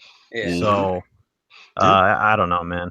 I think Lord Soft, jump in. I think that's a little unfair, man. Like, we can't selectively pick when we think Digital Foundry is not being objective or not. I mean, in the beginning, at the start of the generation, it was all about, it was a resolution gate. and PlayStation was running circles around, and they were just telling the truth. When they got their hands on the X, they were very objective about saying how powerful the system is. Okay, you know, Lord Sovereign, I got to say this, and I don't mean to cut you off, though, but in the beginning of the generation, they just put up 2 consoles. They put up the PlayStation, and they put up the regular Xbox, and they knew that the regular Xbox was coming in short. But then, once the X started once there was the X and it was the Pro, then all of a sudden the PC comes into play. Who is this guy? Where was he 5 seconds ago? I'd like to know. But if you think about it, if you look at it, if you're looking at a 1080 like a 1080 Ti versus an Xbox, it's obvious. Anybody who knows anything about it, it's obvious that it's going to be more powerful. I'm interested in seeing how close the Xbox One X gets to it. So I don't see it as a negative when you put it up against the PC, because they're not saying. I don't see it as a negative. You don't see it as a negative. I see it as another narrative of pushing my brother back into the corner. No, it's my brother's time to shine. Put him up against the dude that was running his mouth before. It's these two. It's not 2 fighters and a referee fighting. Nah, no, man. The refs don't win, bro. I agree that they know full well how much they're eating off of this. They know that, right? At the same time, there are tech dudes who pride themselves on their knowledge of this stuff. I don't think they're purposely going to put stuff out there just to create beef. This is what they do. Like within that, they know they're going to get clicks on it. But I think within that, they want to put out stuff that they believe in, right? They don't want to put out stuff that are straight up lies. My thing is just keep it at the X and the Pro. That's it. And if you want to do the whole X versus the PC, do that segment. We already know what's going to win in that segment. Exactly. But I'd like to see how close that X comes to the PC. Yeah, good. Do the X versus the PC over there. But let's get this win over there. See, what I'm trying to explain to you. So, okay. Give me my win. Because I've been taking these losses for so long. Like, brother, I've been watching this stupid ass channel for so long, watching them beat down my Xbox with the 720 madness. Yeah, but we talked about this. No, I want my win. For the next year, at least, or more, or 2 years, we're gonna be seeing them PlayStation taking the L's. We're gonna be seeing that, right? This is the thing that pisses me off about this. The developer is kind of Thank you, Fonzarelli. Sorry. Thank you, Fonzarelli. Fonzarelli on the donation. Much appreciated. Thank you. Oh, no doubt. Appreciate that. So much. Yeah. When the Lord's work. The developer jumped the gun. Like he went at them like with the clickbaity stuff. It's kind of ridiculous, because at the same time, they came right back and they said, you know what? We got the info from VG Tech. The resolution is scaling, is dynamic. It goes from this range to this range. It doesn't stay stagnant at 1080p. Our bad. Now, afterwards, the developer goes and says, "Yeah, but the issues with the frame rate are true. Like we're not hitting 60 frames per second in the X1 X in the patch for the Xbox One X. They're still not hitting the 60 frames per second that they promised. So, you know what I'm saying, you can't pick and choose what part of the argument you're gonna be pissed off about. Like, no, the argument I'm pissed off about is head up, right? Do the head up. If you want to do head up with the PC versus the Xbox, fine, do that. If I want to choose to look at that. No, I want my win. Give me my win off of this. And then I'm not talking about you, though. I'm not talking about you picking and choosing. I'm talking about the developer picking and choosing what part of the argument he's pissed off about. Oh, no. Listen. If they misrepresented you in any form or fashion, then you have a grounds to state your opinion, right? Your opinion or fact, they're in. But if some of it is real and some of it is fake, you state that in your little thing that you put out there. Who else donated? Shout out Irrelevant. Thank you so much. Irrelevant. Thank you, guys. You got the collection play going on in the church right now. We really appreciate y'all. Oh man, thank you. Y'all must really like me going in on Ledbetter. I'm gonna go in on Ledbetter every weekend then. The phone said, Matt King, he said your win was the 360 era. You got to hold that. He said I feel you. That was a nice win. Actually, if you really look at it, it wasn't a real win because the PlayStation caught up at the end. Like I feel we'll catch up at the end of this one. But no, man, come on, man. Let the two dudes fight it out and let the loser walk with that L. I want them to hold that L until that PlayStation 5 come out. Hold these L's, man. And they will. I think for the most part they will. Anything third party, they will. I think this is a game that like we saw with Titanfall at the beginning. the patch is somewhat unoptimized. It's not 100% ready, and they jumped on it early, and there was still work that needed to be done on it. It is what it is. I mean, shout out to Lord Fonzo in the chat. I mean, he made a good point. Traditionally, they're humans. They make mistakes. Things happen. You know what I'm saying? Do we think that they maliciously went out there to go in on them? You know what I'm saying? But I don't know what's in that man's heart. You don't know what's in that man's heart. But here's the thing: like, ultimately, it's one of those things that I do like that this situation happened because it shows that one, they're not above being checked.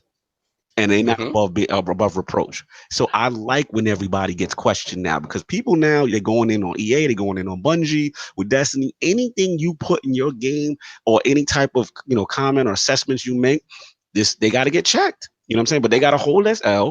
You know what I mean? It is what it is. The question I would have asked real quick to throw back to y'all, let's just say they didn't apologize or whatever. I want to know, like, do you really think 34 Big Things could have a legal leg to stand on? Because I mean, from a legal standpoint, you don't think they could try to say like they did everything? Nah, they can't. To our reputation. No, I don't think so. Nah. What you think?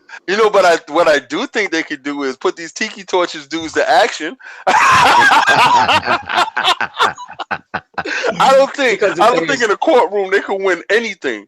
Yeah, the way the developer argued it was like, it's really unfair that we're being called lazy, this, that, and the other. So the way they said it was inferred that Digital Foundry in the video said they were lazy, which they would never do. So it was the hate they were getting on Twitter and everything from people that were like, sending Twitter messages like, this is lazy, this is unacceptable, this, that, and the other. So he just woke up to all that hate. And he's so pissed off that they misrepresented the game in that fashion. So he's like, all his anger is directed at them. But here's the thing, though. This is where I want to defend him. Because shout out to Lord Anchorman in the chat.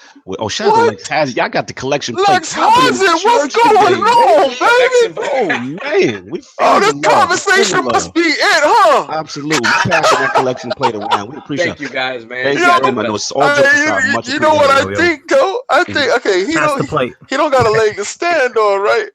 But I think that patch is coming next week where it's going to be a solid 60 and a locked-in 4K. Here's my thing. I hear what y'all saying. Like, Lord Anchorman, I hear what you're saying. They probably don't have a leg to stand on legally, right? I get it. But we have to admit this, right? If your game is ripped on Digital Foundry in this era, do you know how much damage that does to your marketing? Because we all praised Microsoft when they went to Digital Foundry and said, hey, give them the Xbox One X reveal. That's free marketing, right, Lord Salt? We were like, for the most part, we were like, it was a good idea, right? It was good. It was smart. So could you imagine, like, if Microsoft gave it and they had incorrect information? And they're like, it doesn't do this. Like, could you? But that's a lot of damage on a marketing level. Lord Salt, what with Quinn, come on, man. Y'all gonna make me cry today, man. Come on, man. He put Switch Gang on his, so you gotta accept that one. First of all, I didn't even know who 34BT was before all this, So I think that lawyers can do magic in the law, when it comes to law and get people paid, but I think they're just trying to get it. I mean, they're getting free press, free attention. So even if they don't, get anything done in the court of law, I think they still win, right? Because they're getting attention all over social media. They're getting attention on this game. I don't know, man. I think the people that lose are Digital Foundry, and I think that what you were saying about consumers being more educated, that needs to go for everything, because you can make a change in all aspects. We saw it with EA.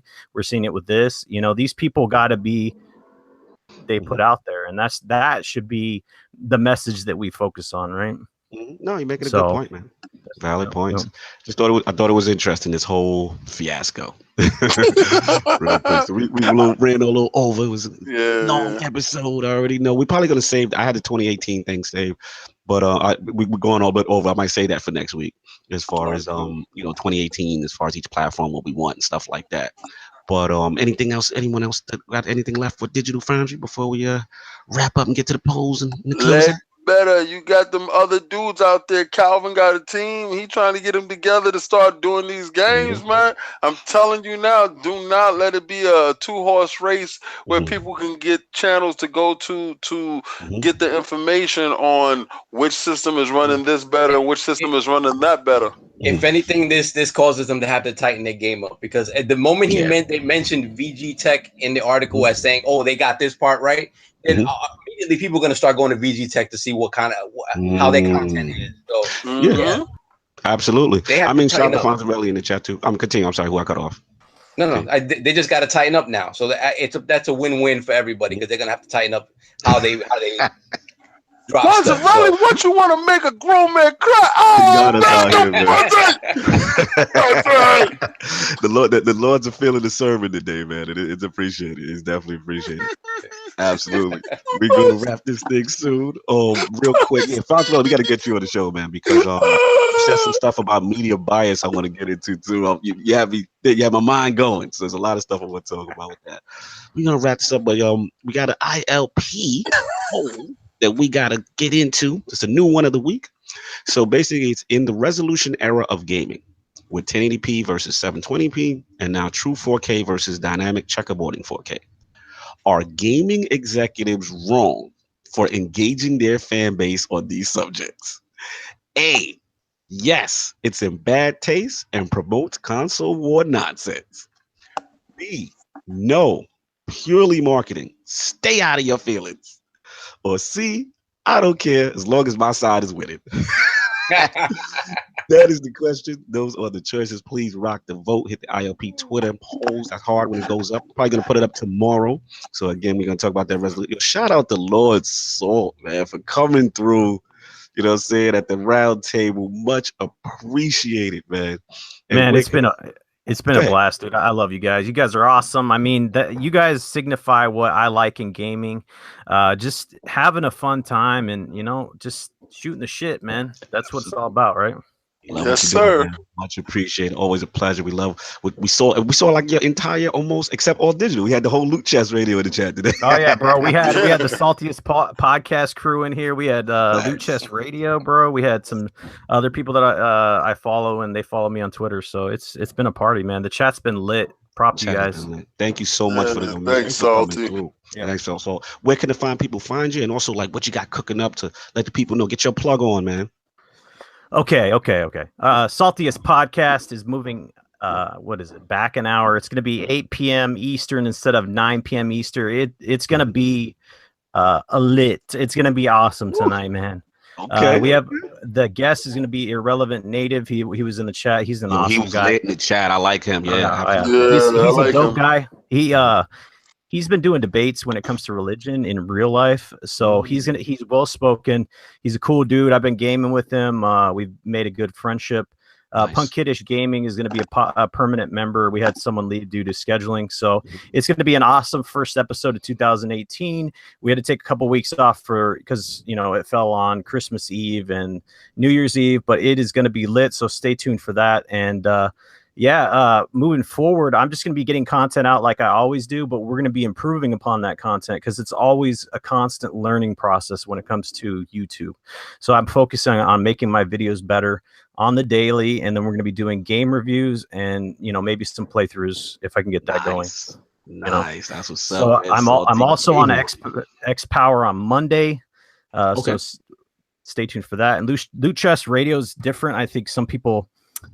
It's not focused on YouTube like the live streams. We do pre-recorded stuff, so you could catch that, and it's going to be on all the podcast availabilities, on demand. So that's with Jay Fonz. He's been in the chat. He's awesome, and Brap, and we got All Day Digital there. So yeah, that was long-winded, but that's where you can find me. Saltiest Gaming, 2 words. You can find me on Twitter. Sorry, the I is a 1. I love to talk to people on social media, so hit me up there. Yeah, absolutely. Thanks for having me on, guys. pleasure. I love what you're doing out here. Like I said, we're going to make sure everyone hit that subscribe button again. Really support this guy, man. Just to see his rise, his passion for gaming, and what he's doing out there with the Saltiest Podcast, X Power, Luke Chess Radio, all our peeps, and it's just good stuff. It's good to see like-minded people, and definitely appreciate you. We're definitely gonna have you back. You know that. Awesome. You already know. So let's get these outros popping. Lord Solve, where can the fine people find you? Yeah, everybody can find me on Twitter, Lord Solve ILP, and on Xbox and PlayStation, BX Sovereign. And a big shout out to Lord Salt, man. That was for coming on and helping us start the year off right, lit like as always. So and that was fantastic. No doubt, we threw some salt on it for the new year. That's right. Lord King, where can the fine people find you, sir? Yeah, you can find me on Twitter, Instagram, Facebook. But I want to give a shout out to Lord Salty. I met Lord Salty in the next podcast. Me and him did the next podcast with my boy Xbot. Yeah. Shout out Xbot. And Yep. I love his energy. His energy is not overt, is not submissive. It's in the pocket, and he plays it in the pocket. And his opinion is very strong without being, overbearing. And it's very, the thoughts behind it comes across very well. And I couldn't wait, for today. And I knew the podcast was going to go great just because he was going to be here. So thank you for coming through. I do appreciate you coming through. I had a great time with you then. I have a great time with you now. Guys, we're going to get this boxing and all this stuff coming. We got Errol Spence. You ready to get it on? We should have some more UFC this week. I'll be on the top of my game. Chris Cyborg had me kind of messed up for a minute.